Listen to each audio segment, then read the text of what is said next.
네, 안녕하세요. 네이버 라이브를 통해 보는 웹툰 송곳 완간기념 이벤트 북토크에 오신 여러분 진심으로 환영합니다. 저는 오늘 진행을 맡은 웹툰 작가 이종범입니다. 닥터 프로스트라는 만화 그렸었지요. 아주 장시간 휴재하는 동안에 이렇게 남의 작가 완간기념이나 진행하고 앉아 있습니다. 오늘 북토크는요, 최규석 작가님을 직접 만나서 송곳의 뒷얘기, 여러 가지 창작의 비화 등을 들어보는 시간이고요. 네이버 라이브를 통해 듣고 있기 때문에 보시는 여러분들께서 직접 댓글을 남겨주실 수가 있습니다.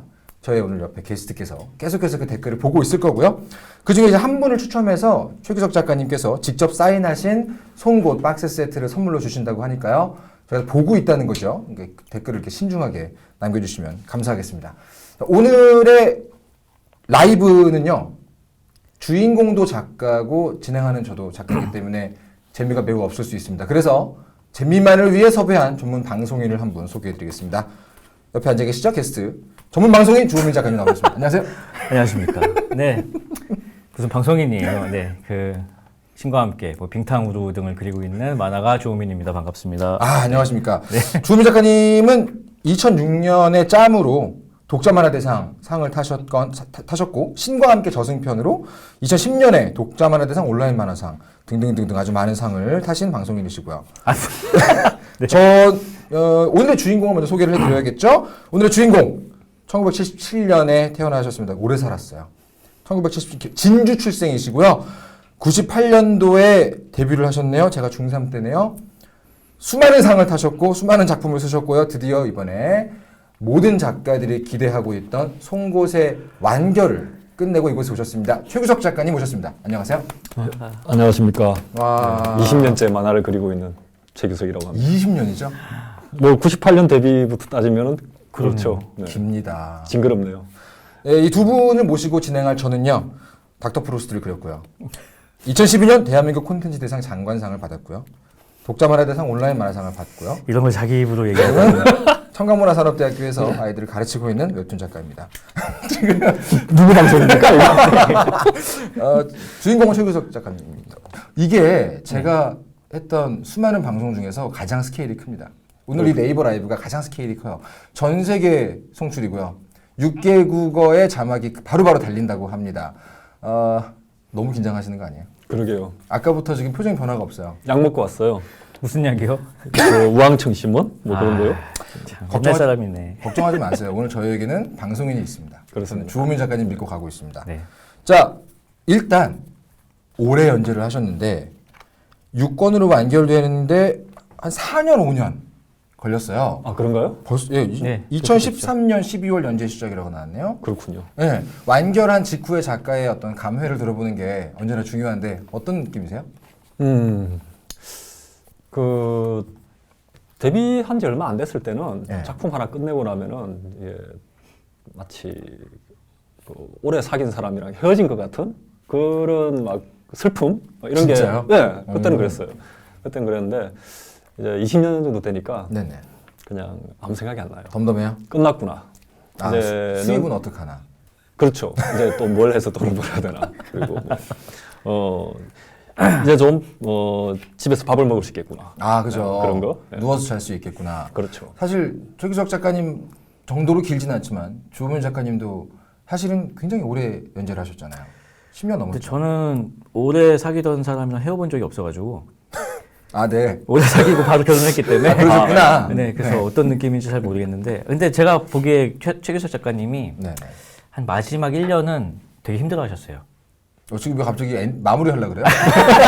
지금 시작했습니다. 네. 그게 아니고 아무튼 그래서. 그 드라마를 전후로 해서 드라마 끝난 후에는 약간 좀 이제 힘들어하시는 게 보이더라고요. 그래서 저는 끝났을 때 물론 만화의 완성도도 굉장히 훌륭하게 끝이 났지만 저는 최규석 작가님이 이제 그 연재에서 해방되셔서 그러니까 친한 동생으로서 너무 기뻤어요. 네. 무슨 얘기 하나 했네요? 네. 정리 좀 해주세요. 네, 무슨 얘기 하나 했네요. 그 완결 되게 잘했다는 얘기고요. 그렇죠. 네. 사실 이 세 명의 구성을 궁금해하시는 분이 계실 수 있어요. 지금 네이버 라이브를 보러 오신 분들이 주로 어느 연령대 성별비 제가 모르지만 닥터 프로스트, 빙탕우루와 신과 함께 송곳 요 작품들을 가만히 보면 일종의 그 아이돌 그룹 같은 거거든요. 네? 누구 하나 취향은 반드시 걸린다. 근데 어떻게 이렇게 구성이 되는지를 제가 가만히 보니까 두 분은 되게 오래 하셨죠? 얼마나 되셨죠, 두 분이? 거의 10년 가까이 됐어요. 전 기억하고 있어요. 첫 만남을. 어떻게 기억하고 계십니까? 만화의 날이라는 날이 있어요. 11월 그렇죠. 3일. 만화의 날 행사에서 처음 뵀었는데 저는 이제 공룡 둘리를 위한 그 슬픈 오마주. 10년이 넘었겠는데요, 그럼. 최규석 네네. 작가님이 정말 핫했던 신인데, 네. 그죠? 그리고 제가 짬이라는 그 군대 만화 에세이를 갓 완결했을 때. 네네. 근데 어땠어요? 군대 만화라는 것 자체를 굉장히 이제 안 좋아하시는 분이었어요. 처음 봤을 때 그 어떤 표정이었나요? 그냥 약간 소 닭 보듯 그냥. 그래서 재밌는 건 저를 네. 처음 봤을 때도 그랬어요. 그랬어요. 최규석 작가님은 왜 그런 시선을 유지하시는 거죠? 전 그냥 모든 사람을 그냥 닭 보듯이 봅니다. 그런 건가요? 네. 이런 최규석 작가님이 사실 많이 변했습니다. 맞아요. 오늘의 토크가 그 모습을 보여드릴 좋은 자리가 될 텐데 전 깜짝 놀랐어요. 너무 많이 변해서 사람이 좋은 쪽으로. 네, 맞아요. 다시 말하면 옛날엔 진짜 별로였다는 얘기인데 저하고도 사실 처음 만났을 때 제가 제일 기억에 남았던 최규석 작가님 모습이 제 지인 한 명이 친한 지인 작가 한 명이 최규석 작가님한테 꽤 오래 봤어요. 그리고 형이라 불러도 되죠? 그러는데 정말 정색을 하고 저는 호영호재를 허하지 않습니다.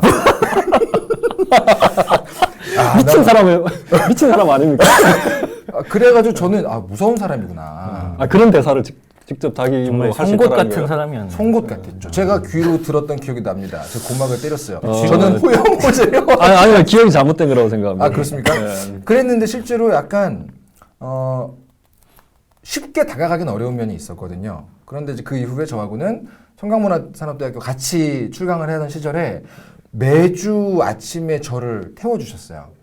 아침마다 제가 모닝커피 바치면서 그때 좀 친해졌죠. 그렇게 해서 저랑 친한 거 맞죠? 네, 뭐 만화계에서 따지면 상당히 친한 편에 속하시는 분들입니다. 날 저렇게 한다? 뭐 친밀한 편이라 할 수 있죠. 이렇게 그럼요 저 절친이죠 이런 거 절대 안 해주시는 분이거든요. 저희는 같이 가족 여행도 가는 사이랍니다. 정말요? 네, 그렇습니다. 근데 저렇게 말을 해요. 서로의 아이에게 그래요. 삼촌이야. 그러나 방송에서는 호영호재를 허하지 않는 최규석 작가님과 함께하고 있습니다. 여기 세 명이서 얘기를 하는 게 저 되게 오래 기대가 됐었어요. 왜냐하면 송곳이라는 작품의 시작 이전부터 알고 있었기 때문에 직접 제가 이 얘기를 나눠보고 싶었거든요. 어떻게 제가 여기서 이걸 진행하고 있게 된 거죠? 사실 호민 작가님께서 저보고 이걸 진행해달라고 부탁을 하셨었죠. 모르겠어요. 저는 이제 만화 쪽에서는 이제 이종범 작가님이 좀 달변이고, 뭐 팟캐스트 오래 진행하시고, 또 작가이자 굉장히 훌륭한 만화 애호가이기도 하고, 그래서 이종범 작가님밖에 생각이 안 났어요. 그러셨군요. 제가 진행을 하기에는 제 역량이 좀. 저는 이 송곳에 대한 질문을 네. 다른 사람이 물어보는 걸 보고 있을 자신이 없었어요. 질투심. 틀린 인격. 나 삐뚤어지네. 집착. 네. 나 송곳 구상할 때부터 알았는데.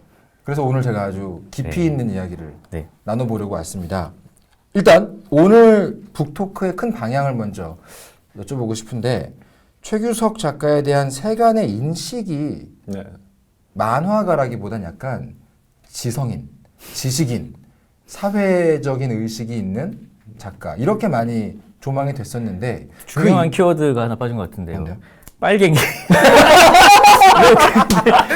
최규석은 빨갱이죠. 바로 옆에 보이죠? 네네네. 저 색깔? 네네네. 그죠? 네. 만화계 최고 빨갱이. 네네. 강풀과 함께 네네. 2명. 그렇죠. 어떻게? 네.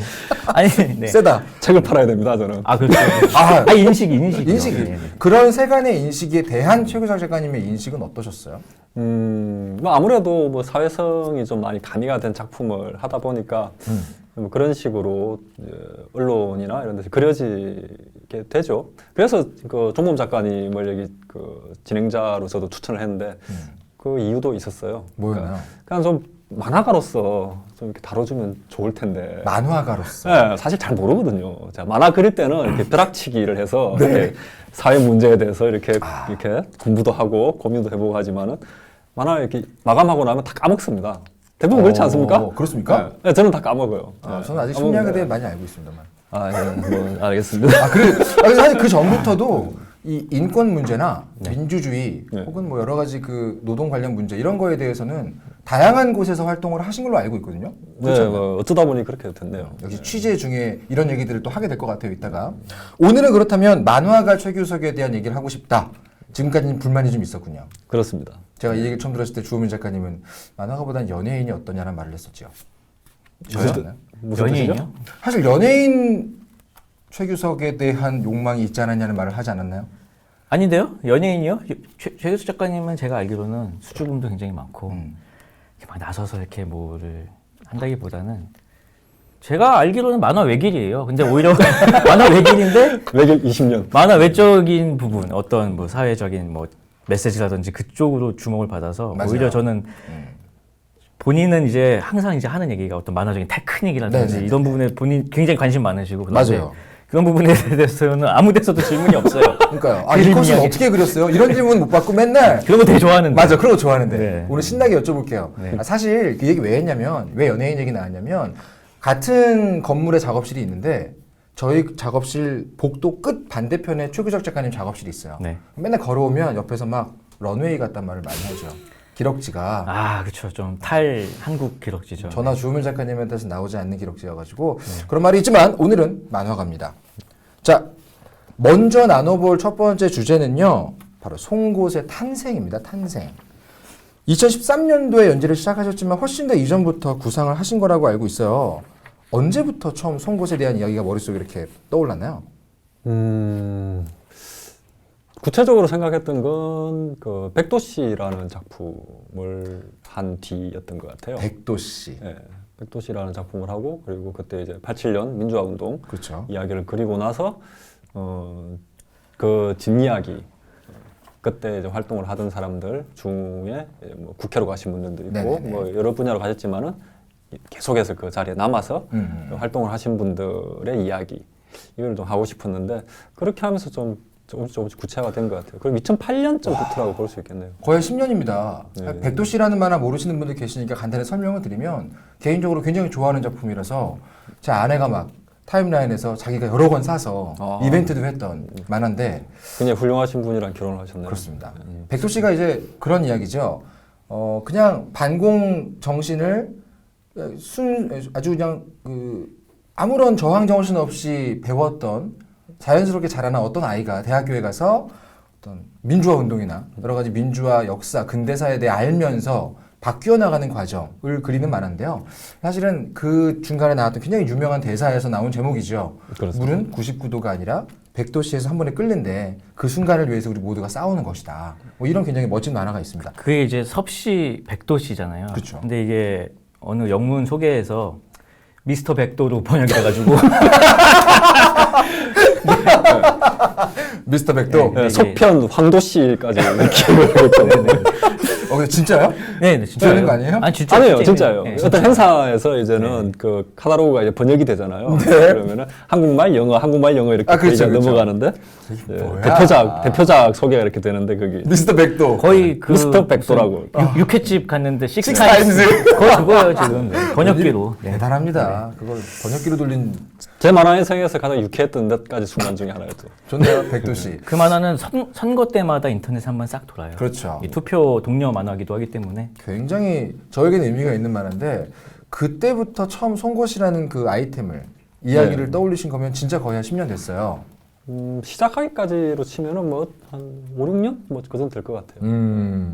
사실은 근데 그 중간에 이렇게 오랫동안 준비한 만화가 연재 중인 중간에 이제 드라마도 방영이 됐고 좀 여러 가지 일들이 있었습니다만 네. 어떻게 직접 만화를 그리는 중에 드라마가 나오게 되면 항상 질문 받으시죠? 저도 받고 주호민 작가님도 많이 받는 질문. 작업하는 것에 그 드라마의 완결에 대해서 의식을 하느냐, 신경이 쓰이지 않느냐 이런 질문 많이 받거든요. 어떠셨어요? 저도 고민을 많이 했어요. 이게 어쨌든 드라마가 계약은 됐고 그리고 연재가 아직 한참 남았는데 드라마를 만들어야 되겠다라고 네네네. PD님께서 말씀을 하시니까 그래서 고민을 하다가 이제 미국에 계신 그 김나코 씨라고 아, 네. 아시죠? 네. 김나코 씨. 네, 만화 관련해서 비평도 많이 하시고 그렇죠. 대단한 필자시죠. 네, 그분과 이제 대화를 해봤죠. 네. 그분이 말씀하시기를 왕자의 게임도 있다. 얘를 너무 그래서 그 말을 듣는 순간 너무 멋있게 들리는 거예요. 아 그래. 그렇지 뭐. 그래. 비교를 그렇게 하는구나. 연재가 끝나지 않고도 얼마든지 드라마 해도 된다. 아, 라고. 아니 근데 닥터 프로스트도 연재 중에 드라마가 됐었고 그렇죠. 좀 김 빠지고 그러지 않아요? 네, 빠져요. 빠지는 것 같아요. 네, 저는 이제 왕좌의 게임 얘기를 듣고 아무 문제 없어 하고 이제 했다가 막상 해보니까 힘들더라고요. 근데 그 말에 설득 당하신 것 자체도 놀랍네요. 네, 그러게요. 대단한 자신감입니다. 귀가 의외로 제가 굉장히 의외로 얇은 것 귀가 얇지는 않은데 굉장히 신뢰하는 몇 사람이 있는데 맞아요, 그 맞아요. 사람들 말은 그냥 웬만하면 다 들어요. 그래서 그러니까 김낙호 씨 말은 보통은 잘 맞는데요. 굉장히 오래된 가끔 친구고 예외가 해서 있죠. 네. 그래서 들었다가 좀 고생을 했죠. 네. 어떤 게 힘드셨어요? 일단은 드라마가 완결되고 나서 이제 독자들이 만화가 끝났다고 생각을 해요. 아, 맞아요. 네. 그거 커요. 그래서 네. 아직도 하냐라는 얘기를 자꾸 이렇게 물어보는 거죠. 그렇죠. 사람들이. 중간밖에 안 갔는데. 그러니까요. 네, 뭐 그런 것들도 있고 그리고 완결 부분은 제가 이렇게 제대로 안 봤어요 드라마에서 보고 제가 아직 그리지 않은 부분을 미리 봐야 되니까 맞습니다. 그러면은 내가 아주 참고하게 될지도 모르잖아요. 그렇죠. 나도 모르게. 저도 그랬어요. 네, 그런 것 때문에 후반부는 좀 이렇게 안 봤죠. 사실 이건 비슷하게 느끼셨던 고민일 것 같아요. 조만간에 신과 함께가 영화로 나오죠. 그렇죠. 12월 20일 개봉입니다. 물론 연재 중이진 않지만 네. 그래도 비슷한 느낌이 있을 것 같은데 조민 작가님은 어떠세요? 다른 형태로 독자를 만난다. 아, 저는 일단 뭐 다른 형태로 만나긴 했었어요. 뭐 뮤지컬도 그렇죠. 됐었고. 무한동력 연극도 유명해, 뮤지컬도 유명했고. 만났는데 일단 다른 매체로 이식되는 건 굉장히 즐거운 일이긴 한데 그 제가 쓴 대사를 실제 사람이 육성으로 아이고야. 말하는 걸 듣는 게 이게 보통 일이 아니더라고요. 아, 무슨 귀에서 일입니다. 피가 날 것 같아요. 진짜. 그 뮤지컬은 계속 앉아 있어야 되잖아요. 그것도 노래로 하지 않습니까? 맞아요. 노래가 아, 노래는 좀 괜찮아요. 사실 뭐 어. 노래는 오히려 좀 괜찮은데 아 그거를 말하는 걸 보고 있는 거는 아, 왜냐면 이쪽도 명대사 많기 때문에 네. 오늘 또 그런 시간이 기다리고 있죠. 네네. 신종 고문을 할 시간이 기다리고 있죠. 네. 처음 송곳에 대해서 말씀을 들으셨을 때 기억나세요? 조민 작가님? 되게 그냥 뭐 평소 말투대로 되게 그냥 툭 던지듯이 아무렇지도 네. 않게 뭐 노조 파괴에 대한 만화를 그릴 것이다. 그러니까. 그러니까 노조를 파괴하는 어떤 그런 사람들이 있는데 네네네. 파괴라는 말을 제 입에 올리니까 좀 이상하지만 어쨌든 그런 만화를 그릴 것이다 해서 재미없겠는데? 그렇죠. 저도 이 생각. 네네네. 처음 듣자마자 네. 노조를 만드는 이야기보다는 노조를 파괴하는 이야기가 그래도 처음 듣기로는 훨씬 더 재밌을 것 같지 않습니까? 저는 두 버전을 모두 들었는데요. 네. 둘 다 똑같이 되겠어? 그런데 또 한편으로는 최규석이라는 브랜드에 대한 기대는 되게 컸어요. 왜냐면 그 전에 하셨던 작품들도 내용을 그냥 줄로 쓰면 이거 되겠나? 그런데 최규석 작가님의 작품으로 봤을 땐 재미가 있었단 말이죠. 그렇죠. 뭐 연출하고 이런 게 들어가면서 이제 굉장히 저는 그래서 기대가 됐었는데 본인의 생각은 어땠어요? 이건 될 것 같다. 이건 재미가 있다라는 확신이 있었나요? 전혀 없었죠. 전혀 없었습니다. 근데 왜 그래요? 어, 작가가 돼갖고 재미가 없을 거라 확신이 드는데 그릴 수 있는 비결은 뭡니까? 정말 재미가 없을 것 같은 걸 가지고 중간 정도만 하잖아요. 그러면은 사람들이 굉장히 좋아해 줍니다. 되게 설득당했어. 뭐지? 천재인데요? 그러니까 아, 네. 정말 재밌을 것 같은 걸 가지고 중간 정도 하잖아요. 그럼 네. 그 사람 실패한 사람이에요. 아, 그러네요. 그렇죠. 맞네요. 네. 마약을 만드는 화학 선생님이라는 소재를 가지고 네. 엄청난 걸 뽑아내지 못하면 이 사람은 아, 정말 실패한 작가가 되는 거죠. 브레이킹 배드 말씀하시는 건 아니죠? 아, 그걸 얘기하는 겁니다. 아, 그래요? 그거는 훌륭하게 잘 뽑았죠. 그렇죠. 그러니까요. 근데 그걸로 이제 재밌게 못하면은 힘들어지는 거죠. 아, 하지만 그래서- 누가 봐도 야, 그걸로 무슨 이야기가 되겠니? 아. 라고 할 만한 걸로 이렇게 범작을 만들었다. 아. 이러면 그러니까 사람들이 아주 대단하다. 이렇게. 까다로운 재료로 네. 먹을만한 먹을만하게 만들- 만들면 네. 오 이걸 이렇게 그쵸. 만들었어. 그렇죠. 아하, 예. 이렇게 된다. 잡초를 가지고 요리 재료가 구두 밑창이야. 잡초 근데 먹을만해. 어. 야, 그러면- 그래서 송곳의 순위가 딱 중위권까지 갔었죠. 네, 그렇습니다. 아니 이게 사실 처음에 많이 사람들이 또 놀랬던 게 그 네이버에서 연재를 했잖아요. 그러니까. 근데 막 사람들의 어떤 이미지라는 게 있잖아요. 각 연재처에.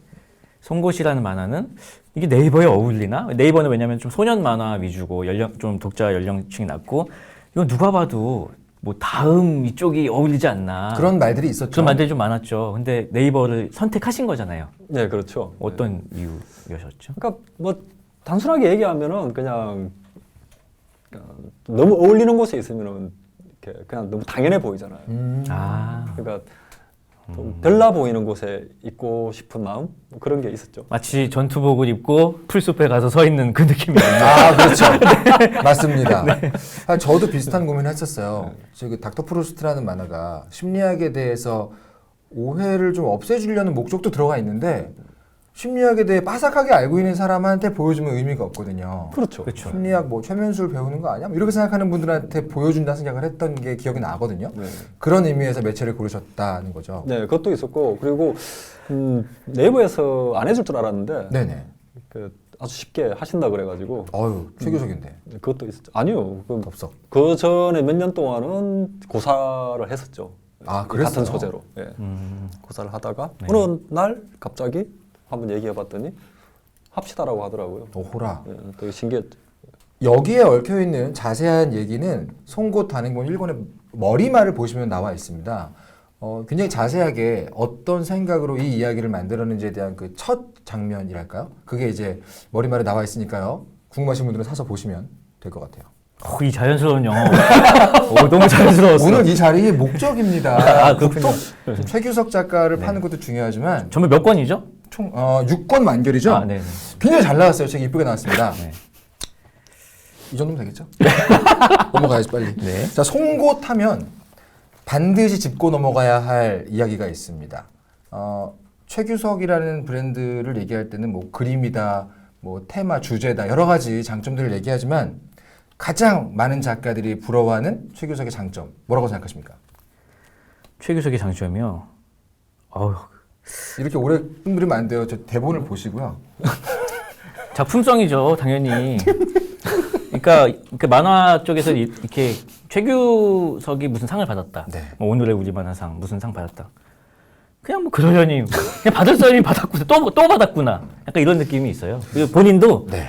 나 또 받았어. 약간 이런 느낌으로 이제 하도 많이 받으셔서 그러니까 어떤 무감각해진 수상해. 그러니까 굉장히 그 수많은 장점들 중에서요. 네. 제가 하려고 했던 게 그거 아니거든요. 네, 뭐예요? 뭐였냐면요. 네. 송곳에서 많은 사람들이 언제나 회자하는 가장 많이 말하는 게 바로 대사입니다. 대사.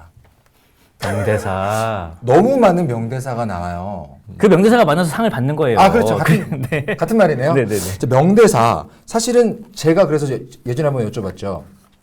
명대사를 쓰는 방법이 뭔지를 여쭤본 적이 있는데 이렇게 딱히 뚜렷한 조언을 해주신 것 같지는 않은데 항상 많이 들으시지 않으세요? 대사가 정말 좋다는 말? 송곳하면서는 좀 많이 들었었죠. 그 전까지는 못 들어보셨나요? 그 전까지는 별로 들은 적이 없어요. 들은 적이 없고 송곳할 때 주로 들었죠.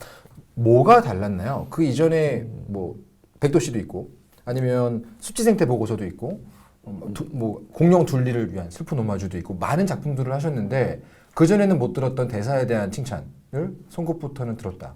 여러 가지 요소가 있을 것 같은데 아무래도 이제 웹툰 형식의 연재를 처음 하다 보니까 네네. 이제 책에서는 사실 주제가 될 만한 대사는 하나면 돼요. 한 권에. 그렇죠. 그렇죠. 하나면 돼요. 근데 연재를 할 때는 회별로 뭔가 하나 좀 있어야 되거든요. 그렇죠. 아, 그러니까 다른 어떤 웹툰 작가에게 킬링 씬이라고 부르잖아요. 네. 이렇게 이번 화에서는 요 컷 그림이 주인공이다.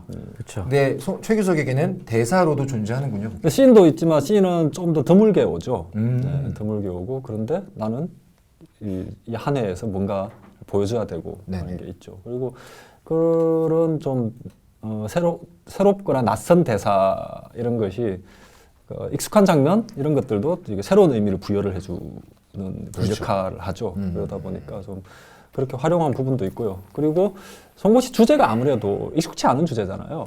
굉장히 불편한 주제죠, 누구한테. 소재가 일단 뭐 불편하고 안 불편하고를 떠나서 사람들이 잘 몰라요. 아, 맞아요. 네, 모르는 영역의 이야기다 맞아요. 보니까 그런 모르는 영역의 이야기를 설명을 하려면은 말을 굉장히 많이 해야 돼요. 비유를 많이 해야 되죠. 네, 그러니까 설명을 많이 하거나 그걸 아니면 비유적으로 표현하거나 둘 중에 하나인데 만화는 이제 장르 특성상 설명을 많이 할 수가 없잖아요. 그렇죠. 그렇죠. 주제를 말을 하면 안 되니까. 그러다 보니까 압축을 계속 하다 보니 좀 명대사처럼 된 부분이 되게 많죠. 명대사가 많습니다. 실제로. 아까 엄청 말씀하셨듯이 많죠. 작가를 고문하는 방법 중에 하나가 네. 그 작가가 쓴 대사를 직접 그 앞에서 읽는 거거든요. 지금부터 굉장히 많은 고문을 할 텐데 본인이 직접 읽는 것보다는 낫죠, 그래도. 아, 뭐 그렇죠. 본인이 직접 읽는 거는 아닙니다. 제가 그런 지옥이 있을 거예요, 아마 작가들을 위한. 아 오늘 괜찮네요. 자, 지금 헛소리가 나왔네요. 준비하신 분께서 독자들이 투표한 송곳 명대사 베스트 5를 준비하셨대요. 저의 초이스도 있고요. 주민 작가님도 마음에 들어 있는 명대사가 있죠. 저 있죠. 그 두 개는 좀 이따 말을 하도록 하고요. 네네네. 독자들이 뽑은 베스트 5 대사를 가져왔습니다. 제가 사실 기대를 안 했는데 전문 방송인께서 연기를 해주시겠다네요. 자, 송곳 명대사 5위부터 한번 가보겠습니다. 5위.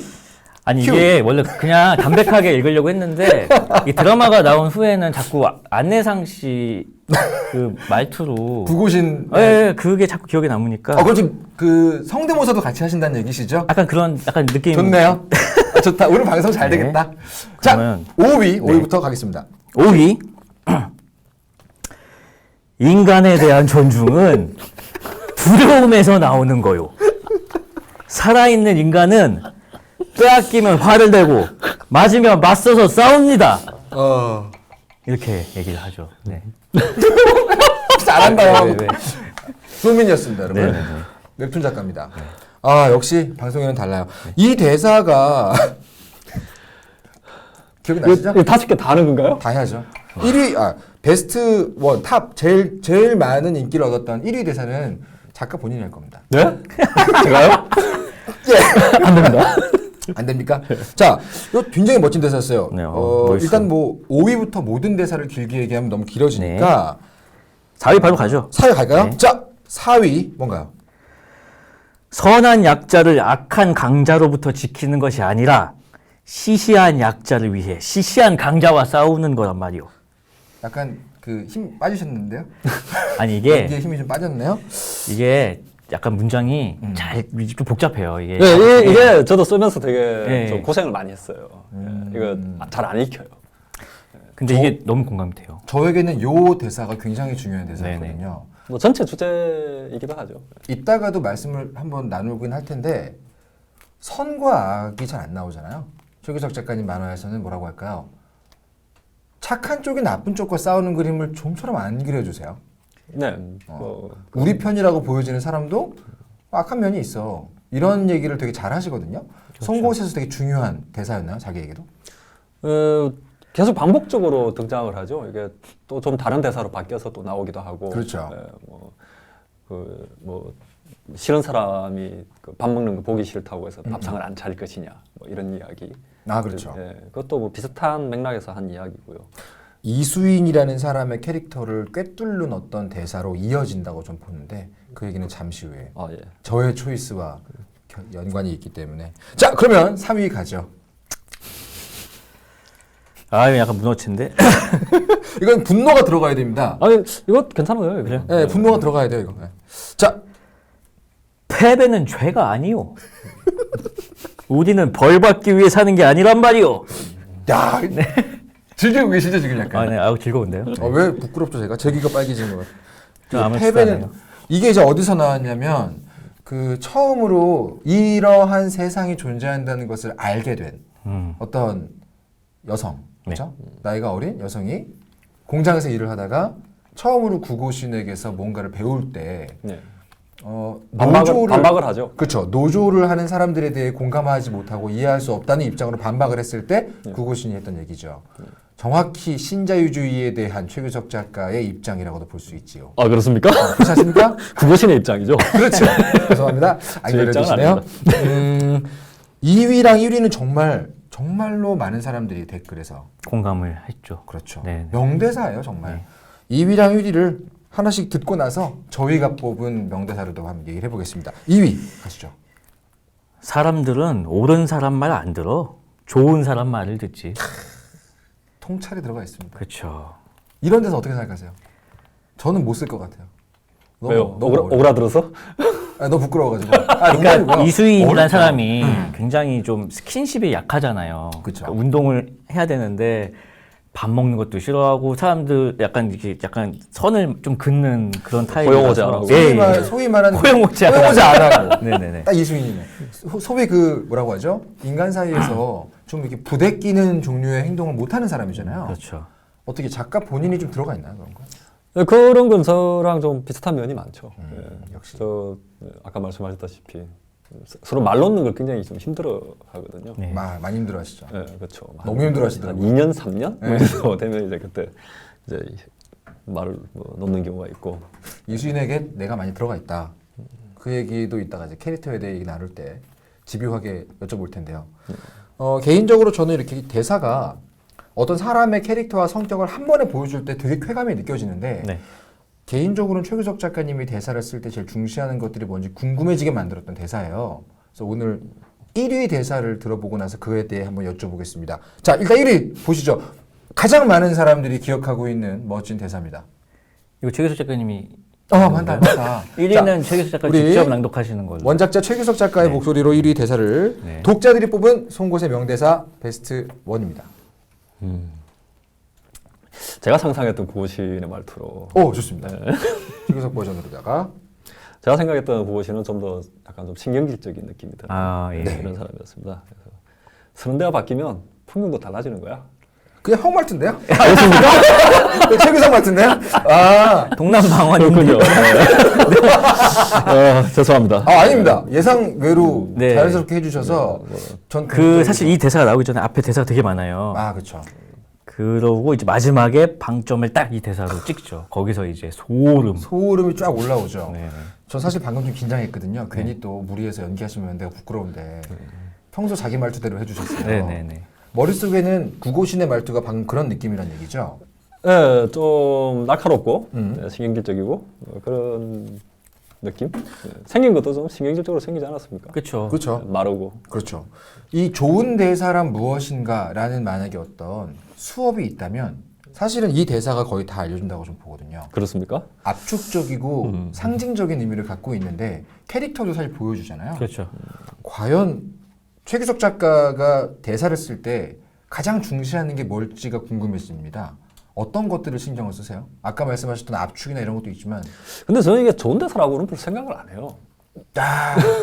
저런 아니 저런 참 이게 부럽네. 제가 생각하는 좋은 대사라는 것은 네네. 그 대사가 따로 떨어져서 네. 존재할 수 있는 대사는 저는 좋은 대사라고 생각하지 않아요. 그건 그냥 그 씬과 그건 그냥 어우러- 아포리즘일 뿐이죠. 그냥 명언이고 그런 거지.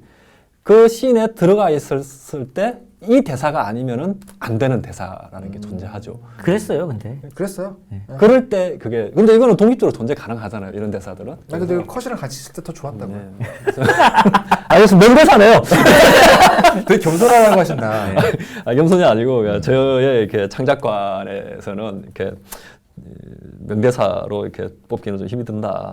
그래요? 그런 거죠. 그렇다면 원작자 최규석이 직접 기억하고 있는 송곳에 있어서 내가 가장 좋아하고 애착하는 대사가 뭘까요? 그걸 한번. 애착이 가는 대사요. 네네. 애착이 가는 대사라면은 저는 사람에게 실망하지 않습니다. 아, 나 가져왔는데 그거. 그래요? 내가 갖고 온 게 그거거든요. 예, 알겠습니다. 야, 이거는 저는 사람에게 실망하지 않습니다. 이거는 따로 존재할 수 없잖아요. 그렇죠. 이 문장만 따로 맞네요. 존재하면 별 의미를 잃어버리죠. 근데 그 장면에 있을 때는 굉장히 큰 힘을 내 작품에 대해서 이런 식으로 얘기하면 안 되는데 아니, 너무 자연스러웠어요. 남의 작품 얘기하는 줄 알았네. 좋습니다. 어쨌든 나름 본인 만족- 생각이신가요? 뭐가요? 사람에게 실망 안 하세요? 이수인의 생각이죠.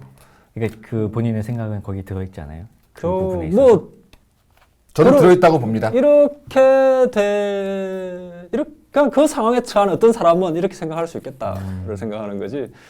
제 생각이 모르겠어요. 그 작품상의 캐릭터를 통해서 제 생각이 구체적으로 드러난다? 이건 잘 모르겠어요. 네. 물론 그럴 수 있죠. 제가 사실은 뽑아왔던 대사 한 3개 중에서 하나가 이거였거든요. 저는 사람에게 실망하지 않습니다.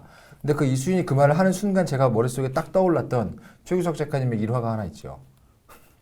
최규석 작가님이 굉장히 서늘한 면이 있었잖아요. 있었죠. 지금은 좀 많이 없어졌는데 처음 만났을 때 이건 정말 최규석에 대한 표현이다라고 생각이 들었었거든요. 대학생 때 최규석 작가의 일화 중에서 이런 게 있습니다. 긴장하시는 거죠? 만화에도 등장하는 내용이에요. 미담은 아니겠군요. 미담입니다. 네.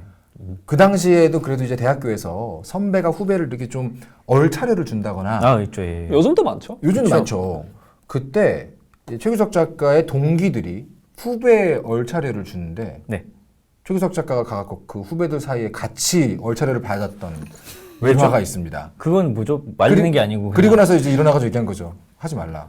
여기 말리다가 더 이상 말릴 수 없게 돼가지고 이제 그런 퍼포먼스로서. 퍼포먼스라고 하기는 그렇고 어쨌든 자리를 피할 수도 없는 것이고 그리고 얘네가 내 말 안 듣는데 가버릴 수는 없잖아요. 그렇죠. 기합을 주는 쪽에 서 있을 수도 없는 노릇이고 그렇죠. 그건 견딜 수 그러니까 없었고. 내가 있을 수 있는 자리가 거기밖에 없다라는 심정이었어요 그때는. 예. 저게 제가 봤던 이수인의 어떤 면이라는 거죠. 그럴 수 있겠네요. 그래서 저는 나는 별로 사람한테 실망 안 한다. 왜냐면 사람한테 기대하지 않았으니까라는 최규석의 캐릭터가 되게 많이 느껴졌어요. 아니라고 할 수 있나요? 그 일화랑 별 관계가 있나요? 죄송합니다. 아니 뭐 그때 뭐 그런 일들이 있었는데 이제 사실은 이제 후배들한테 욕을 좀 먹었어요. 후배들한테요? 네. 그러니까, 자기 편을 들어줬는데도 그러니까 그런 어쨌든 어느 정도 폭력성이 있는 거라 하더라도 군대 가실 때도 그렇잖아요. 맞습니다.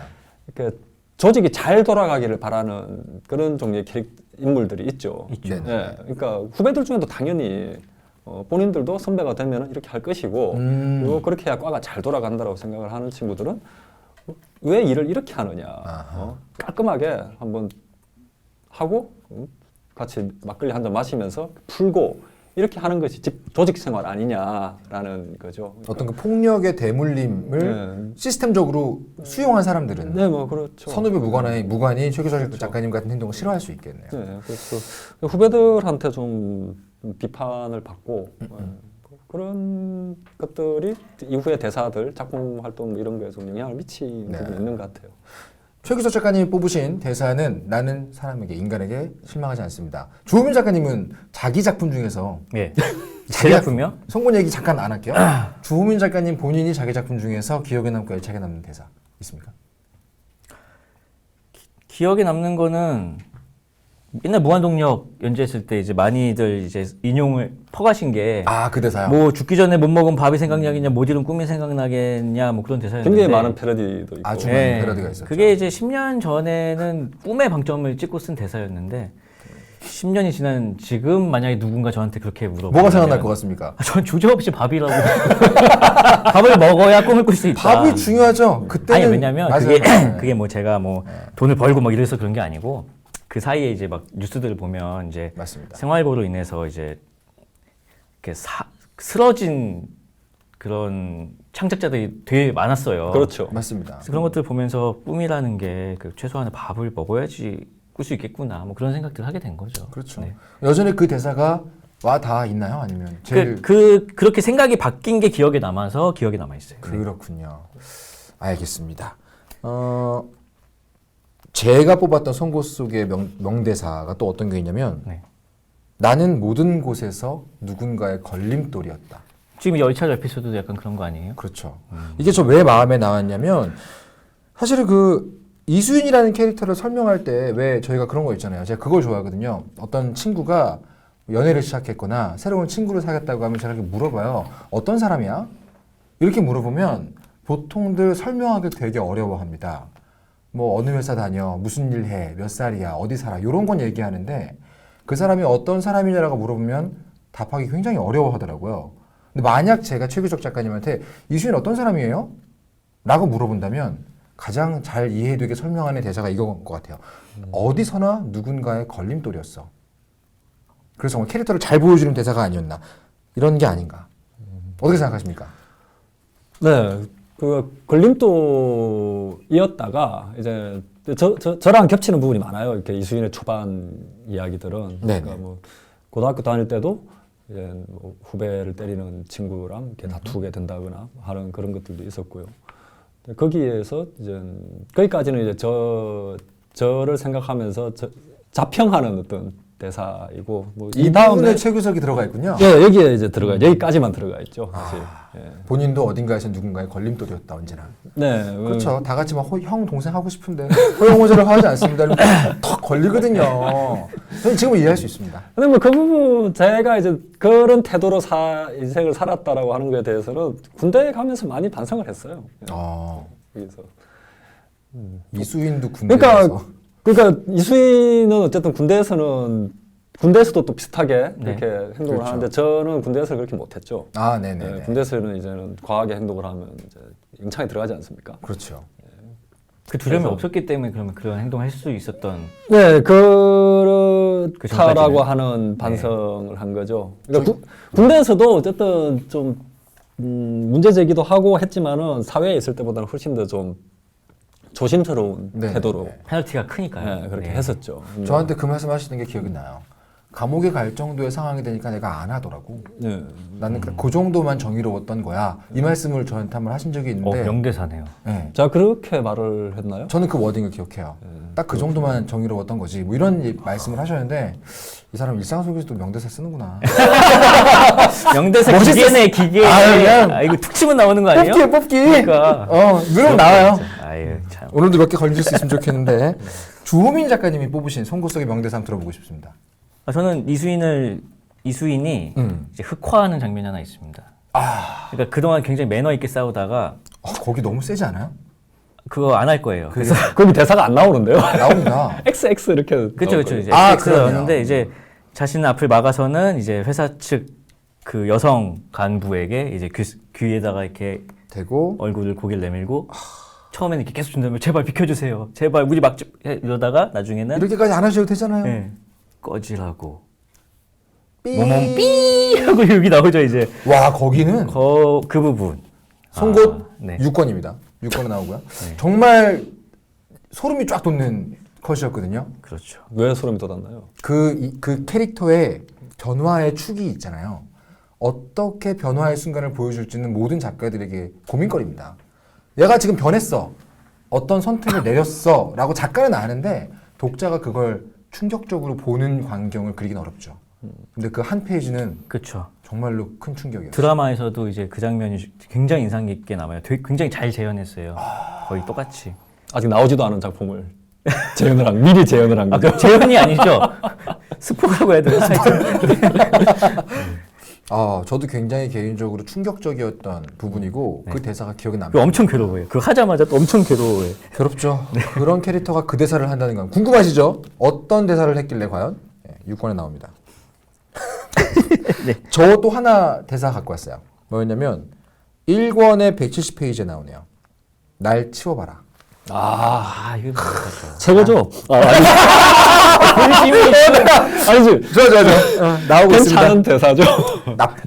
이게 정말 좋은 대사였던 게 저는 왜 좋았냐면 저 이제 작가로서 스토리를 쓸 때 주인공이 제 안에서 이야기에선 주인공이 크 2번 변하거든요. 많은 작가님들도 그 말씀을 하시더라고요. 처음에 한 번 변하고 끝에 또 한 번 변하는데 그 처음 변할 때 제가 제일 중시하는 건 이제 지금까지는 누가 뒤에서 미는 수동적인 인물이었다면 능동적으로 바뀌는 그렇죠? 예를 들면 문이 닫힌다라고 표현하죠. 그렇죠, 그렇죠.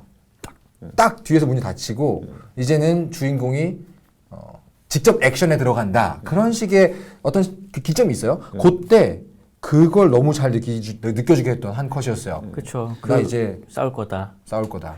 근데 그 부분을 이제 어떤 길을 맡고 있는 고라니로 네. 이유해서 그렸잖아요. 네. 시체로 표현을 했죠. 그렇죠. 약간 눈이 오, 그 약간 이제 약간 악에 바친 느낌도 좀 있고 악취미예요. 시신이지만 정말 정말로 악취미예요. 약간 네네. 정말 로드킬 당한 동물 눈처럼 그렸어요. 네. 하필 고라니로 하신 이유가 있나요? 고라니가 자주 치이기 때문이죠. 그렇군요. 그리고 그 고증이군요. 한국의 산에 사는 동물들은 대부분 작은 동물들이라서 맞습니다. 로드킬을 당하면은 형체가 별로 남아있지 아, 이거 게 너무 싫다고. 정말. 이거 이과적인 그러니까. 정말 그나마 싫어요. 고라니 정도 되는 중급 포유류 일단 그 표정은 나와줘야 되니까. 그런 게 있고 정말 끔찍한 묘사긴 했지만 와닿긴 했어요. 그 대사는 저도 쓰고 그냥 이제 기뻤던 대사인데 왜냐하면은 그 시나리오에 없어요. 시나리오에도 없고 콘티에도 없어요. 그러면 마감 날 어머나. 모든 걸 다 끝내놓고 이야. 마지막 나레이션까지 다 썼는데 뭔가 맞군요. 부족하다라는 생각이 계속해서 드는 거예요. 그럴 때가 있죠. 네. 맞습니다. 한 문장이 없다. 한 문장. 그걸 한 5시간, 6시간을 짰어요. 여기 체리 하나 얹으면 네. 바로 나갈 수 있는. 네. 딱 얹으면 완성이, 아니, 이미 완성이었지만, 여기서 그냥 범작이 훌륭한 작품이 될 수 있는 뭔가가 남은 것 같은 거예요. 뭐라고요? 그냥 잘하시네. 좋습니다. 그래서 그냥 보통 작품이 이렇게 좀 괜찮은 작품이 네네네. 될 수 있는 뭔가가 남은 것 그쵸. 같다는 느낌? 이거를 쥐어짜다가 마지막에 나온 거죠. 근데 이게 길지도 않아. 날 치워봐라 5자잖아요. 그렇죠. 짧을수록 좋잖아요. 송곳하면서 이제 흡족했다. 기뻤던 몇 안 되는 몇 안 되는 순간. 네. 아, 진짜 너무 부럽다. 저런 순간이 가끔 있죠. 네, 가끔 오죠. 있죠. 저는 안 와요, 이제. 네, 그거는 작품을 정말 연재할 때나 이럴 때 아니면 못 느껴보죠. 맞습니다. 그 백어분도 아시죠? 네. 다케이코 이노우에 네. 슬램덩크 작가의 네네. 백어분도 몇 권인가 기억이 안 나는데 책 날개였는지 뒷표지였는지 작가의 말에 그런 게 써 있어요. 대사라는 것에 대해 내가 아주 큰 깨달음을 얻었던 대사 한 줄이 이번 권에 나온다. 근데 어떤 대사인지는 비밀. 이렇게 써놓은 너무 열받아가지고 내가. 악취미네요. 악춤이죠. 저도 연재 지금 내년이면 이제 10년 됩니다. 그 중에 하나가 그런 식으로 남아 있어요. 마지막 순간에 더했던 어떤 기분인지 알기 때문에 너무너무 부러워요. 그런 순간이 있죠. 자주 안 나오죠? 자주 안 오죠, 진짜. 제가 지금 벌써 작가가 마음에 들어하는 대사 2개를 뽑았네요. 그러네요. 네. 이게 작가와의 교감이죠. 네, 흡족합니다. 다른 대사 또 뭐 없으세요? 기억 남는 거? 마지막 대사가 기억이 나는데 네네네. 이제 거기 이제 본사에 보내는 이메일 내 사무실엔 이게 스포가 되기 때문에 뭐가 없다고 내 이제 사무실에는 중에, 뭐가 없다. 네, 뭐가 없다. 그죠. 그런 것도 기억이 나고. 스포일러 뭐 하면 어때요? 그래요? 아직 안 본 사람 안 보겠지. 이거 좀 책 빨아야 되지. 죄송합니다. 잘 모르겠습니다. 네. 네, 뭐 드라마도 미리 뭐 나가게 했던 전력이 있는 사람으로서 뭐 근데 이거 또- 스포하는 게 뭐 문제가 있겠는가? 여기 스튜디오 안에 좀 관계자가 앉아 계시기 때문에 그렇군요. 볼 수가 없잖아요. 스포일러하면 안 되죠. 그 대사도 멋집니다. 마지막 순간에 그 일상에 대해서 얘기했던 마지막 대사 굉장히 좋았어요. 뭐죠? 그게 뭐죠? 말하면 안 되죠. 마지막 그래- 대사인데 그렇군요. 6권 마지막에 나옵니다. 그래요? 너무 궁금하다. 저는 그 부분이 이 만화의 완성이라고 생각했거든요. 아하. 지금 뭐 하고 있는 겁니까 회사에서 그랬는데 저요? 블라블라블라블라 이 부분이 저는 자 제가 뽑아온 또 하나의 대사가 있습니다. 여기까지 하고 대사 얘기를 마무리할까 하는데요. 저는 이게 참 좋았어요. 지는 건 안 무서워요. 졌을 때 혼자 있는 게 무섭지. 요게 약간 멋부린 느낌은 들어서 처음에는 나의 그 초이스에서 뺄까 하다가 약간 어떤 느낌이었냐면 일상 자체가 싸움인 사람들이 이런 말을 할 것 같다. 그래서 약간 취재원에게서 들은 말이 아닐까라는 생각이 들어가지고 갖고 왔습니다. 이 대사를 직접 들려준 취재원이 있나요? 아니요, 그렇진 않아요. 맞는 말인가요? 맞는 말인데 저도 말씀하셨다시피 항상 이렇게 일상이 싸움인 사람들의 느낌을 네. 이렇게 보여주고 싶은 그런 게 있는 거죠. 제대로 봤군요, 제가. 근데 어쨌든 그 사람들 비중이 높질 않으니까 네네네. 뭘 어떻게 하기가 힘들잖아요. 나중에 가면 굉장히 비중이 높아지죠. 네, 작가님 저 어쨌든 오른쪽 뒤에 서 있는 저 캐릭터인데 네. 저 캐릭터가 한 대사죠.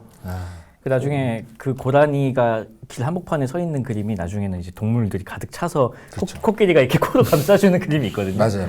그 든든함이죠. 네. 그렇습니다. 졌을 때 혼자 있을까봐 무서운 거지. 이게 정말로 노조라는 것에 대해서 모르는 사람은 그 감각을 모를 거예요.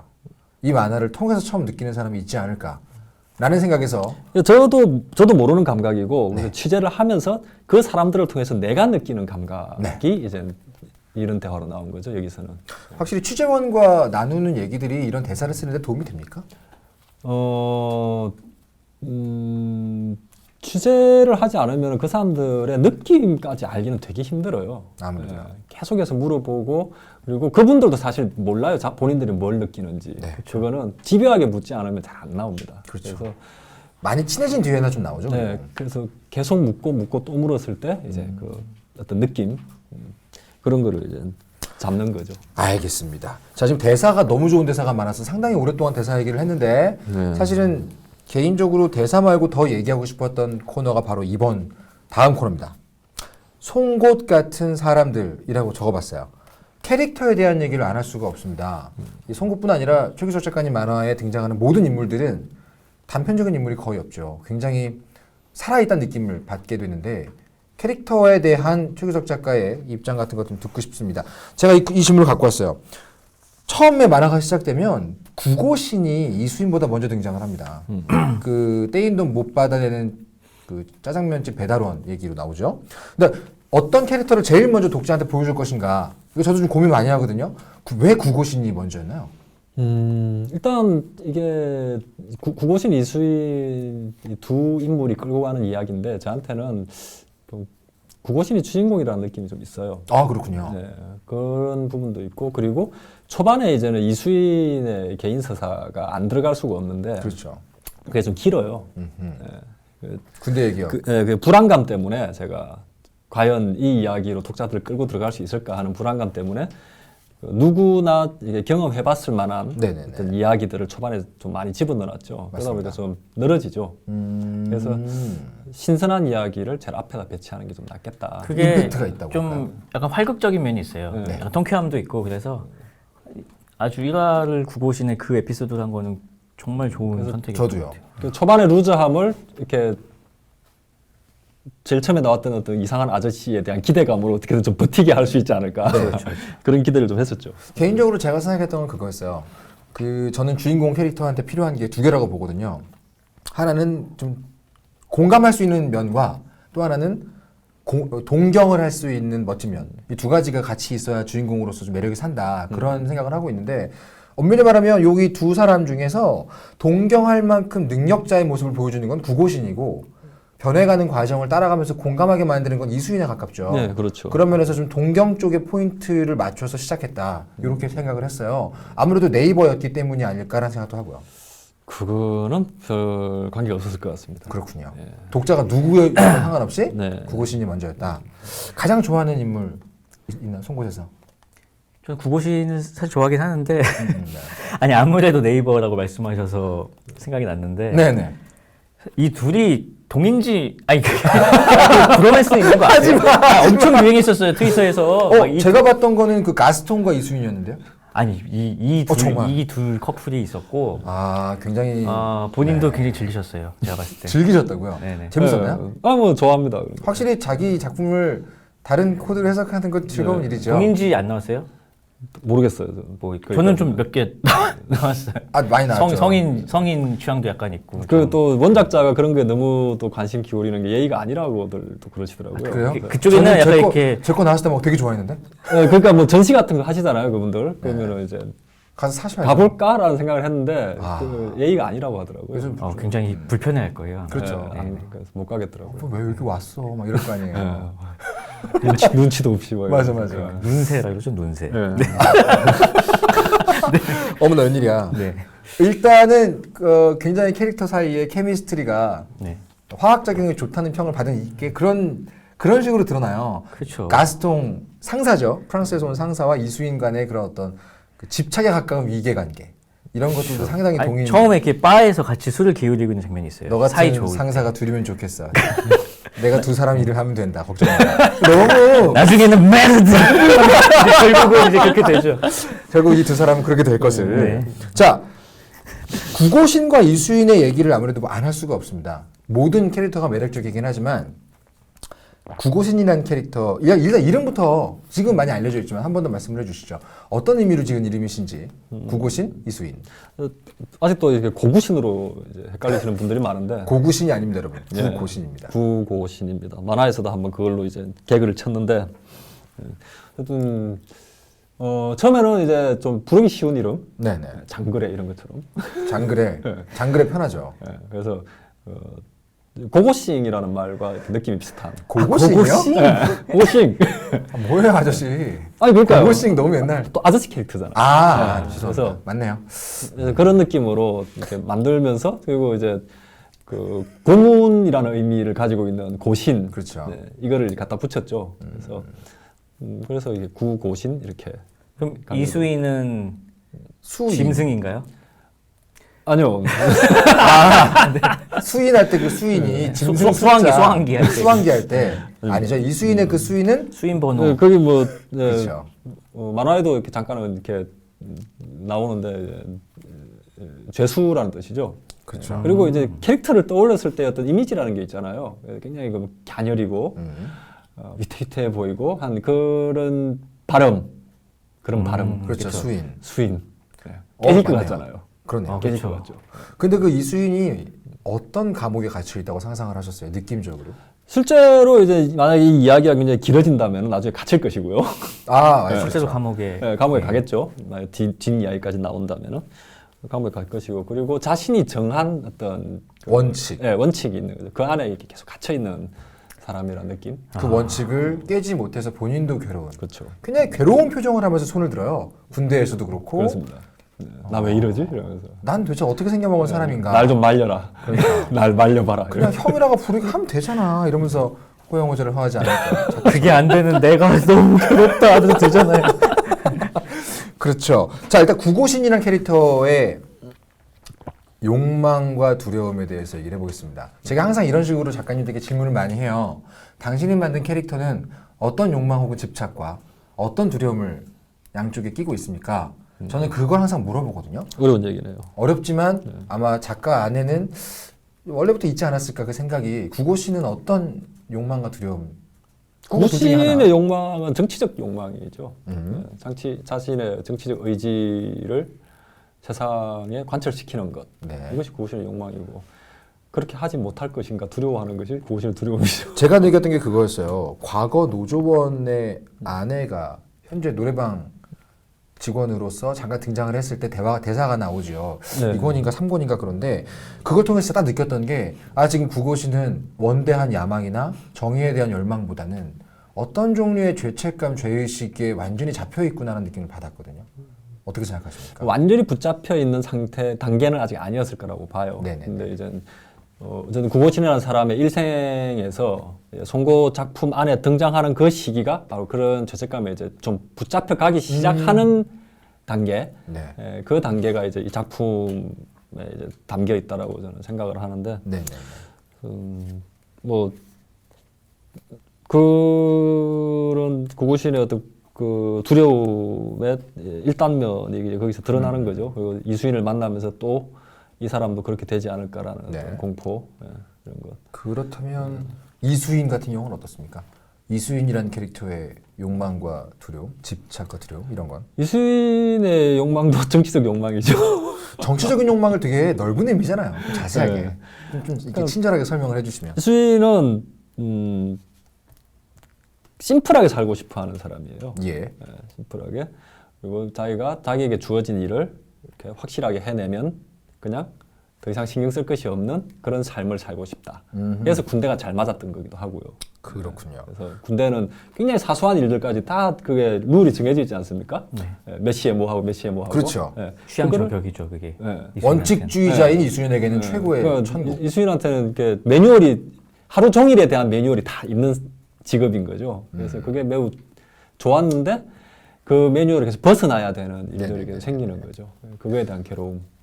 그래서 매뉴얼이 갖추어진 사회에서 살고 싶다. 이게 욕망인 거죠.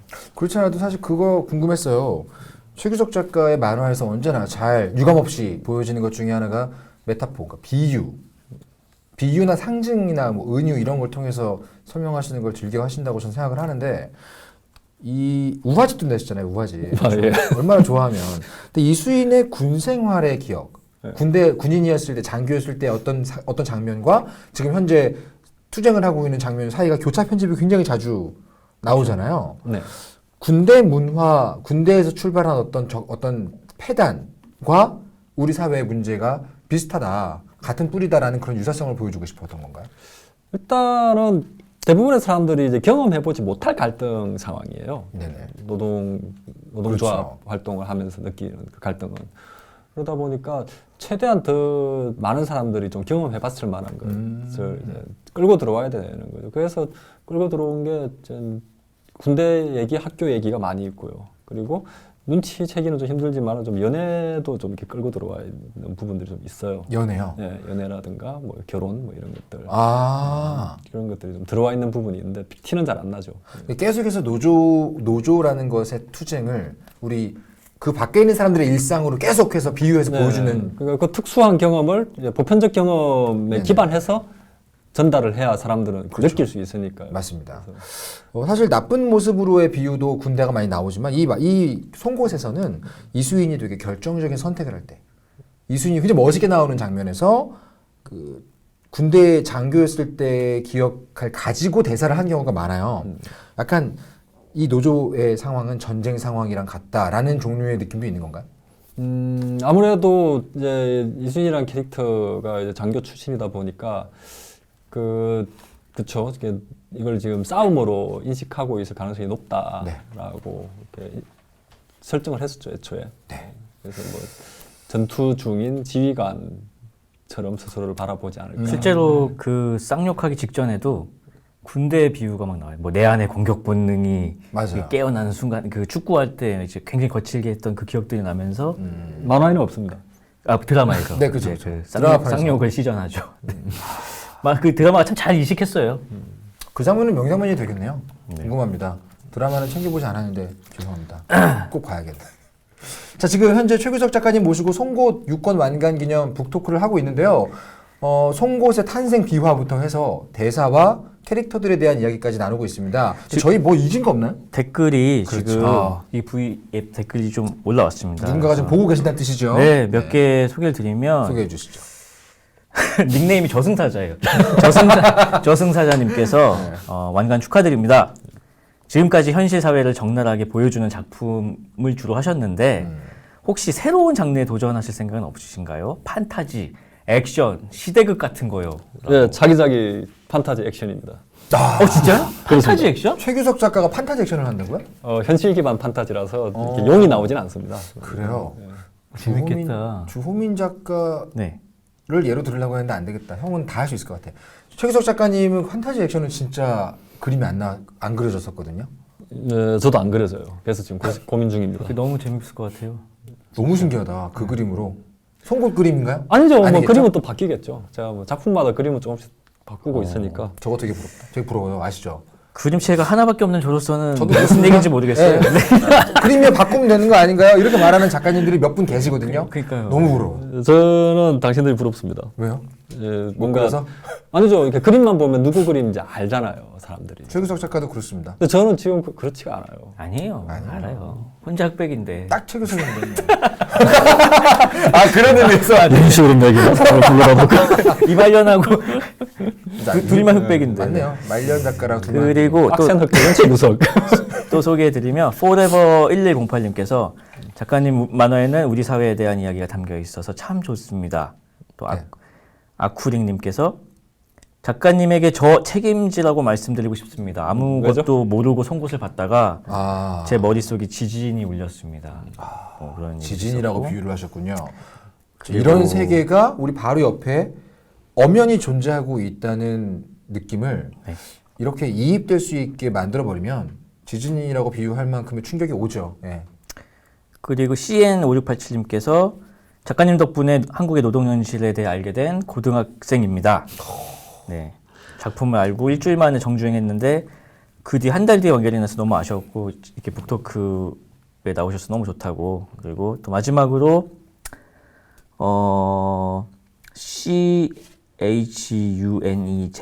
CHUNEZTIM님께서 뭐죠? 네네네. 단음본 완결 축하드리고 그 송곳 보면서 희노애락을 모두 이입할 수 있었다. 제 인생의 최고의 만화 중 하나다. 이렇게 내 인생의 최고의 만화. 누군가의 인생의 최고의 만화가 송곳이군요. 부럽다. 뭐 들으면서 저는 좀 부담스럽긴 합니다. 좋으시죠, 근데? 아니, 뭐 얼마 전에 그 유병재 씨랑 인터뷰를 했었는데요. 유병재 씨요? 예, 유병재 씨도 학생 때부터 이제 제 만화도 보고 아, 그렇죠. 글도 팬이시잖아요. 보면서 이렇게 그 본인의 뒤틀림에 그런 근간이- 근간이 됐다고. 예, 되게 비틀렸거든요. 인생에 굉장히 안 좋은 영향을 줬다라고 말씀을 하시더라고요. 네. 그래서 그 얘기를 들은 뒤부터 제 작품을 보고 이렇게 감명을 많이 받았다는 사람을 만나면은 네. 나는 또 좀 미안해집니다. 또 누구의 삶을 또 뒤틀리게 하여 했는가? 본인 아이디가 이제 모과거든요. 모과죠, 호가. 근데 모과 나무가 뒤틀려가지고 가구를 쓸 수가 없어요. 맞아요. 가공이 안 쓸모가 돼요. 없어요. 그런 의미로 이제 모과라고. 목수들이 싫어하는 나무죠. 그렇죠. 모과나무.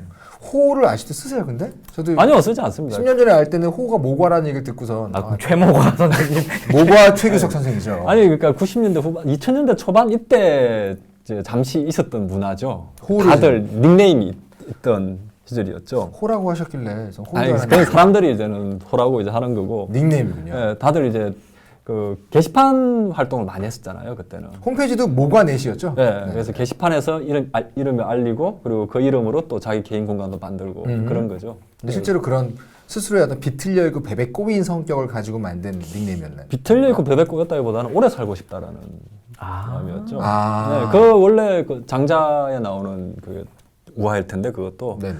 그 베베 꼬여 있는 모과나무기 때문에 아무도 베어가지 않는다라는 목재로 거죠. 쓰이지 않는다. 네, 그래서 홀로 살아 쓰임이 없는 자가 오래 간다라는 거죠. 그래서 딱 이 주인이잖아요. 쓰이기에는 너무 이렇게 죄송합니다. 네. 자, 현재 많은 분들께서 네이버 라이브를 통해서 저희와 함께하고 계시고요. 최규석 작가님의 여러 가지 솔직한 얘기를 들을 기회니까요. 많이 오셔서 댓글 많이 남겨주십시오. 다음으로 제가 꼭 나누고 싶었던 얘기는요. 근데 인물에 대해서 좀 더 얘기하고 싶긴 한데. 그거는 개인적으로 하십시오. 이거 너무 덕질하시는 거 아니에요? 죄송합니다. 제가 송곳의 팬이어갖고. 자, 송곳 같은 시선이라고 파트 이름을 붙여봤습니다. 네. 어떤 얘기냐면 저도 취재를 굉장히 중시하는 그렇죠. 작가로서 취재라는 부분은 항상 저에겐 중요한 문제인데 최규석 작가의 저 안경 같은 거, 저 시선, 네. 최규석의 눈에 보이는 세상, 그리고 취재할 때의 모습, 이 모든 것들에 대해서 좀 얘기를 해보고 싶었어요. 자, 언제나 정보를 담는 만화는 어렵잖아요. 그런가요? 아이고야. 잠깐만. 역시 천재들이란. 아니요, 제 아니. 말은 이겁니다. 학습 만화도 정보를 다루고 있지만 네. 정통 극화라고 보통 이야기를 하죠. 드라마 안에 굉장히 어렵고 복잡한 정보를 막 집어넣으려면 네, 그렇죠. 어렵죠. 사람들은 아무래도 좀 복잡한 설명도 어려워하고 그렇습니다. 지루할 수도 있고 네. 정보와 드라마 사이에 조율하는 각 작가만의 방법이 있는 것 같더라고요. 어떻게 전문적인 소재로 드라마를 만들 때 안 지루하게 만드시나요? 본인의 고민인가요? 네. 개인적인 질문입니다. 본인은 어떻게 하십니까, 그거를? 저요. 네. 여러 가지 노하우가 있긴 하죠. 네. 저 같은 경우는 예를 들면 이제 최대한 비율을 잘 쓸 것 아니면 정보가 들어가 있는 대사 파트를 압축해서 한 번에 몰아줘서 빨리 스킵할 수 있게 하거나 네. 그렇게 하거나 굉장히 흥미진진한 상황이랑 같이 넣기도 합니다. 말풍선은 그 설명하는 대사인데 뒤에서 벌어지고 있는 상황은 아주 흥미진진한 실제 다른 곳에서 벌어지고 있는 상황이라거나 아니면 이제 무언가를 설명하는 게 당연한 상황을 만들죠. 네. 예를 들면 주인공에 대해 설명을 해야 하는 상황이 왔을 때 그 면접 장소 아니면 소개팅 주선자가 얘기를 해준다거나 뭐 이런 것처럼 그 몇 가지 노하우도 전 있지만 송곳에서 드라마 어떤 송곳에서 노조에 대한 혹은 법에 대한 얘기를 할 때는 좀 더 재밌었거든요, 저는. 생각해보니까 저도 그 방법을 다 쓰고 있는 것 같네요. 알겠습니다. 아니, 뭐 뭘 얻을 게 없는 할 걸로? 때마다 고민을 많이 해요. 네네네. 그러니까 정보를 전달해야 될 때마다 그렇죠. 정말 두렵죠. 네. 두려운데 그 엘리트 스쿼드라고 하는 그 영화가 있어요. 네. 네. 네, 그 영화 보면은 이제 초반에 이제 대학 교수였나? 그 시민 활동가가 네네. 이제 그런 그 어떤 사회에 침투하는 어떤 마약 상황 그리고 뭐 교도소의 어떤 상황 이런 거에 대해서 강의를 해요. 네네. 강의를 한 5분 정도를 영화 초반에다가 이렇게 밀어넣는데 네. 그걸 굉장히 보면서 위험천만한 시도 아니에요? 굉장히 위험하죠. 아주 위험하죠? 네, 굉장히 위험한데 그걸 보면서 그냥 재밌더라고요. 그래서 해도 되는 거구나. 그렇게 생각을 하고 이제 그냥 했죠. 그게 이제 예를 들면 소개팅에서 처음 만났는데 갑자기 내 인생의 좌우명은 말이죠. 이렇게 나오는 거거든요. 네, 그렇죠. 굉장히 위험한 겁니다. 네, 연출을 위험한데 잘한 중요한 거는 이제는 그 정보 컨텐츠 자체가 이제 네. 최대한 재밌게 만들어져야 된다라는 그런 고민은 하죠. 그래서 국어신도 이제 강연 장면이 많이 나가는데 그렇죠. 강연으로 한 회를 때운 적도 있었거든요. 맞습니다. 그거를 할 때는 정말 두려웠어요. 그걸 해놓고 나서 막 검색을 막 하면서 사람들 반응이 어떤가 검색을 막 하면서 근데 뭐 좋았어요. 괜찮았던 것 전 같아요. 그래서 괜찮았어요. 재밌었어요. 다행이다. 이렇게 해도 되는구나. 그게 실력이죠. 그렇죠. 근데 뭐 어떤 방법을 뭐 구체적으로 쓰는지에 대한 제 스스로에 대한 인사이트는 없는 것 같아요. 그런 거. 사실 지금까지 굉장히 정보가 들어가 있는 만화를 꽤 많이 그리셨음에도 불구하고 딱 정해놓고 어떤 원칙처럼 그때그때 따르는 건 없고 재밌어야 된다. 천재로서의 감을 믿는다. 아니요. 최대한 재밌어야 된다. 아, 그렇군요. 그런 굉장히 뭉뚱그려진 원칙 하나 가지고 하는 거죠. 작가님은 어떻게 하세요? 저도 사실 방법은 다 같은 것 같아요. 네네네. 그냥 지루하지 않게 재밌게 해야 된다는 대원칙 하에 그렇게 연출을 하다 보면은 계속 한 사람이 말을 하고 있는 장면보다는 이제 이렇게 비유적인 장면들이 섞여 나오고 뭐 그러면은 지루함이 덜하고 그런 거죠, 뭐.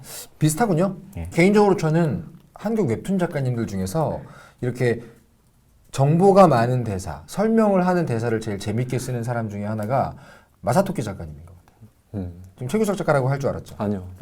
최규석 작가님도 물론 그렇습니다.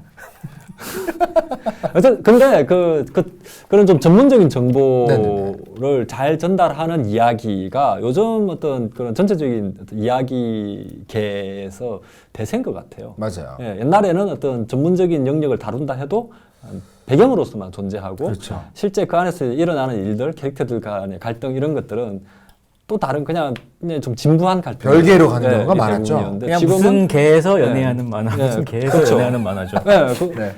한국뿐만 아니라 미국 옛날 드라마 같은 것들 봐도 맞습니다. 그렇거든요. 근데 요즘은 이제 이 진료, 이 세상이라고 하는 이 진료와 드라마가 굉장히 끈끈하게 이렇게 달라붙어 있는 방식으로 이야기를 많이 만드는 것 같아요. 굉장히 좋은 네, 흐름인 것 같습니다. 심화되어 있고 더 발달한 게 분명하다고 네. 느껴집니다. 예를 들면 닥터 프로스트 같은 것도 그렇고. 네, 그렇죠. 허허, 이 사람들 참 어, 겸손을 모르시는. 그런 면에서 저는 최규석 작가님의 그 작품들은 웹툰 형식으로 발표가 됐지만 송곳은 책으로 읽을 때 약간 또 다른 매력이 더해진다는 느낌이 들었어요. 왜냐하면 그렇습니다.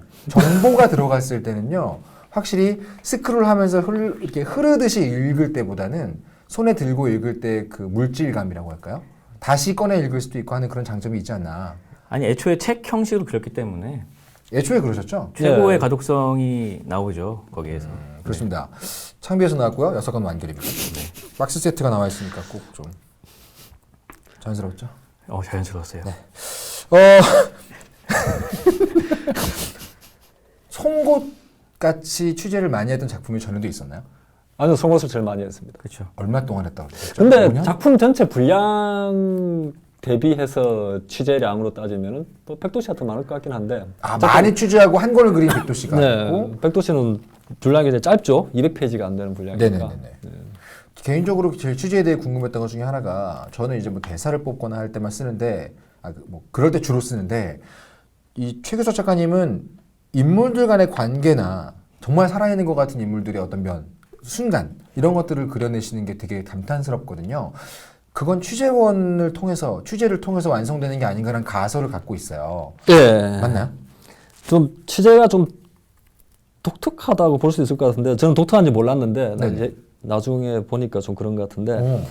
이런 그러니까 공부로서의 취재는 다 동일하죠. 네네. 거의 대부분의 사람들이 공부로서의 취재는 동일한데 그런 상황에 처해 있는 사람이 겪게 될 어떤 상황 혹은 느끼게 될 감정 이런 게 있지 않느냐, 있지 않을까를 먼저 예상하고 그게 있는지를 계속 물어봐요. 네.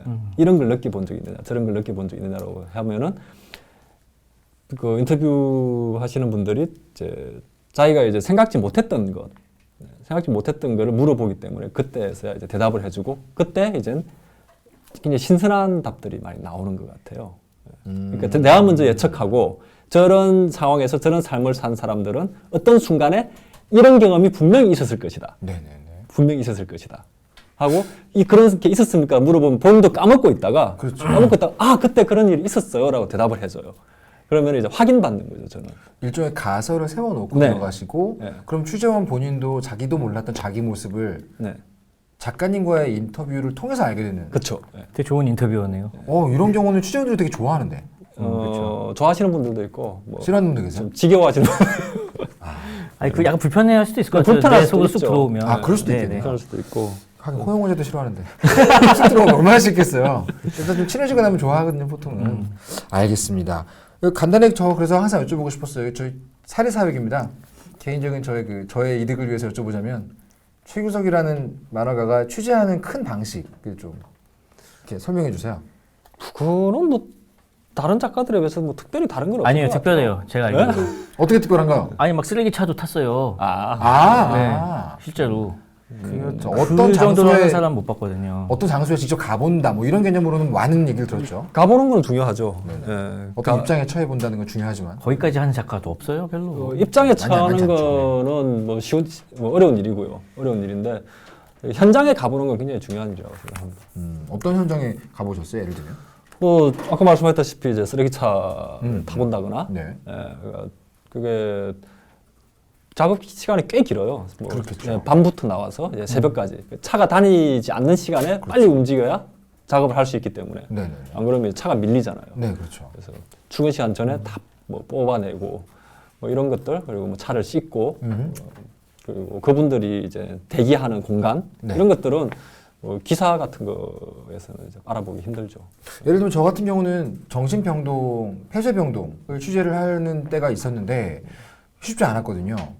특히나 그 정신병동 내부의 분위기나 풍경이나 이거에 대해 알아야 되니까 취재를 했지만 실제로 그 안에서 어떤 환자의 입장으로 살아본 정도까지 취재를 하지 못했단 말이에요. 네, 그렇죠. 근데 이제 최규석 작가님 그 취재 얘기를 들어보면 그 정도 수준까지 들어가는 경우 얘기를 가끔 들어요. 그런가요? 아닌가요? 그 정도까지는 못하죠. 저는. 아 그렇군요. 그 완간을 이제 하셨잖아요. 네. 이 전체가 이제 만족스럽게 이제 하고 싶은 얘기를 다 집어 넣었다고 생각하시는지 아니면 좀 더 풀고 싶었던 얘기나 더 못 다룬 인물이 있어서 좀 아쉬움이 있는지가 궁금해요. 뭐 인물에 대해서는 아쉬움이 좀 있죠. 예. 근데 뭐 이야기에 대해서는 뭐 애초에 생각했던 어떤 주제라거나 이런 것들은 대부분 다 들어간 것 같고요. 네. 근데 이제 인물은 제가 뭐 이렇게 주강민, 뭐 황준철 이런 이런 이제 20대 후반, 30대 네. 이 친구들에 대한 애정이 좀 있었는데 이 캐릭터들에 대한 네네. 애정이 있었는데 그 친구들 이야기는 좀 더 그리면 좋지 않았을까. 그런 건 이제 동인지로 해결을 하시죠. 네, 그렇죠. 주광민 집 들으셨죠? 황준철. 네, 황준철. 네, 지금 2차 창작하시는 네네네. 분들은요. 야채 청과점에서 일하는 두 청년이죠. 주강민, 황준철의 이야기. 주황청과. 네. 네. 주황청과. 근데 뭐 주강민, 뭐 황준철. 네. 참 그리면은 이제 그냥 그 군더더기가 될 것이고. 예. 그리고 이거 2차 창작 영업하는 방송이 됐네요. 주황청과 이야기. 저는 개인적으로 그거예요. 정부장과 가스통의 선택은 예. 그러니까 인물이 어떤 시점에서 뭔가 선택을 하잖아요. 예. 이수인의 선택은 이 이야기 안에 나와 있죠. 나는 선택을 했고 쭉 싸웠다. 근데 예를 들면 이제 정부장, 가스통, 이제 악역이나 혹은 적대자로 나오는 인물들 같은 경우는 이미 송곳이라는 이야기 전에 언젠가 이미 선택을 한 번씩 했던 인물들이잖아요. 여기선 이래도 되니까. 뭐 크게 고민 없이 살아가는 캐릭터들이죠, 그냥. 그 어떤 경계선에 대해서 되게 궁금했었는데 그 부분에 대해서는 별로 그리고 싶은 마음은 없었어요? 사람들이 프리퀄 같은 거죠, 프리퀄. 그렇게 어떤 이제 심각한 계기에 의해서 이렇게 변하는 거는 잘 없어요. 그러니까 지금까지 살던 것과 전혀 다르게 사는 것에서는 계기가 필요하지만은 한 조금씩 변하는 것. 만성으로 네, 마치 그렇죠. 지형지물처럼 네. 천천히 바뀌는 게 인간이다라는 생각이신 거군요. 네. 알겠습니다. 사실 제가 송곳을 보면서 좀 인상 깊었던 것은 악당을 만들지 않는 작가라는 느낌을 제가 많이 받거든요. 시시한 강자죠. 시시한 강자를 많이 그리지만 살아있는 인간 중에서 실제로 시시한 강자가 많긴 한데 작가라면 한 번쯤은 유혹을 받잖아요. 악당 진짜 와 나쁜 놈이다. 딱 한번 그려주면 이야기가 좀 자극적으로 변하기도 하고 좀 그리기 편하기도 하고 악당을 만들지 않는 이유는 어디 있나요? 항상 그 중간 지점 어딘가에 그리시거든요. 그냥 제가 생각하는 인간관이라는 게 그래요. 그냥 다들 그냥 비슷비슷하고 없다고 생각하는 거죠. 악당이. 제가 실제 보기에. 세상에서. 악당도 없고 네. 그리고 뭐 지고지순한 어떤 선을 가진 사람도 없고 그런 사람들이 이제 자기가 이제 어떤 위치에 있느냐 때문에 이제 더 큰 악행을 저지를 수 있는 위치에 네. 있게 되는 우연히 그 위치에 있게 되는 상황들이 대부분이라고 저는 보고요.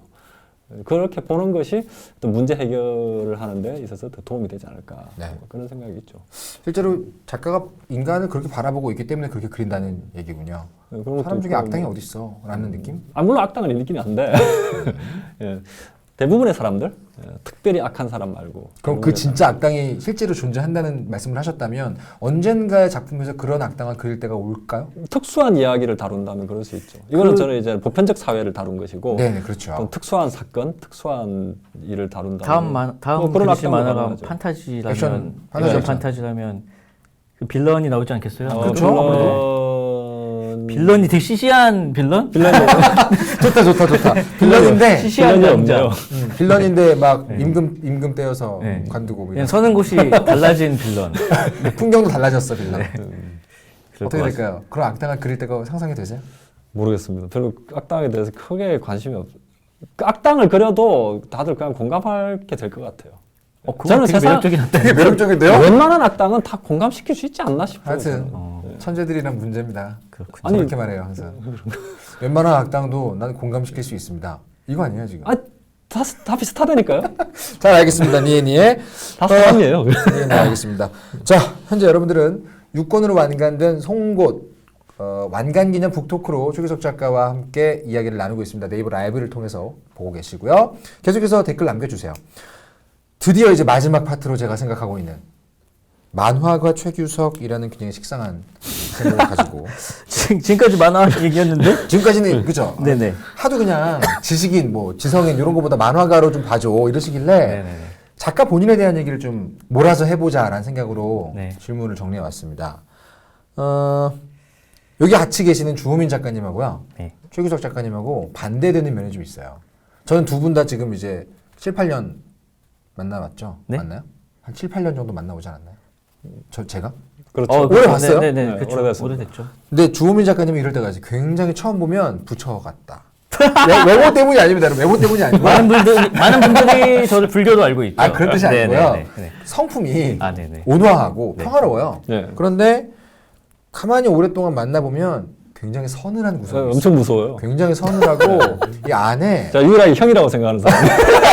그런 게 있습니다. 반면에 최규석 작가님은요. 처음 보면은 굉장히 서늘하고 말 그대로 요 송곳 같다는 느낌을 항상 받았었는데 오래 알고 지내다 보면 반대의 모습을 볼 때가 있어요. 이 사람 허당기가. 그게 더 나은 것 같은데? 이 사람 그렇죠. 당연히 지금 저쪽은 훨씬 좋게 얘기한 거예요. 그런가? 주인공이니까. 그렇군요. 네. 나이가 들면서 변하신 거예요? 어떻게 본인이 생각하기에는 송곳 그리기 전, 10년 전, 신인 작가 때 최규석 이렇게 쭉 보면 변해 왔나요? 본인이? 뭐 변한 부분이 좀 있을 거라고는 생각해요. 어떻게 그러니까 변하신 것 같아요? 아까 얘기했다시피 군대 경험이 굉장히 컸고요. 자기에 대해서 네. 그렇게 기대하지 저에 않고. 대한 기대가 사라졌죠. 그래서 군대 있으면서 다 똑같은 사람이구나 라는 걸 느끼고 네네네.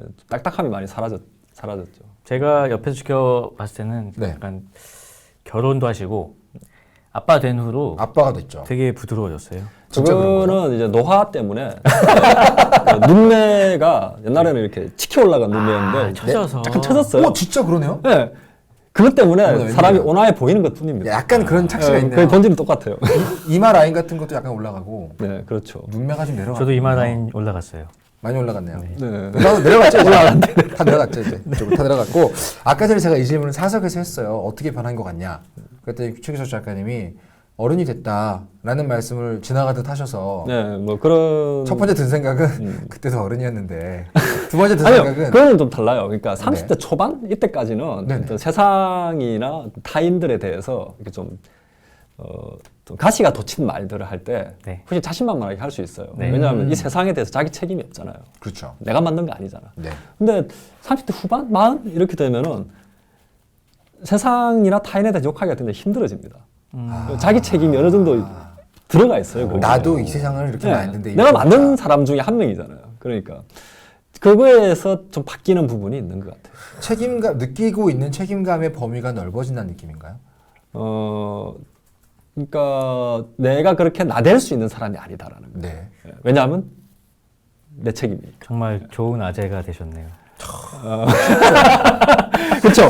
아무 말 없이 가만히 있는 아재가 되는 거죠.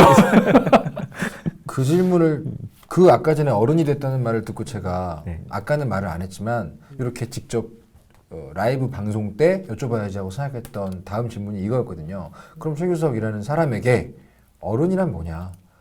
뭐가 어른일까? 사람마다 다르더라고요. 제가 되게 존경하는 어른들을 만날 때마다 제가 이 질문을 했어요. 뭐가 좋은 어른일까요? 근데 최규석 작가에게는 어른이라는 게 어떤 존재라고 생각하세요? 무엇을 하는 게 어른일까요? 이걸 못하면 나이가 많이 들었어도 이 사람은 아직 어른이 아니야. 이런 게 있을까요? 그런 생각 안 하는데요. 알겠습니다. 그리고 그 책임감은 네. 제 스스로 느끼는 책임감 부분도 있지만은 그리고 사회적으로 가해지는 책임감인 거죠. 그렇죠. 당신은 40살이나 먹었는데 세상에 대해서 그렇게 말할 자격이 있느냐. 이렇게. 그렇다면 어른이라는 것을 최규석 작가는 책임을 지는 존재라고 생각을 하시는 거네요? 뭐 억지로든 뭐 자의에 의해서든 책임을 지는 존재들이. 아무튼 간에 책임을 지는 존재.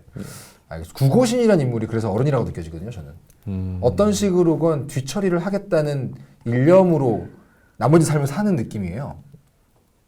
이 세상에 그러네요. 찌꺼기를 내가 치우고 있다는 느낌? 뭐 그런 부분이 있죠. 네, 알겠습니다.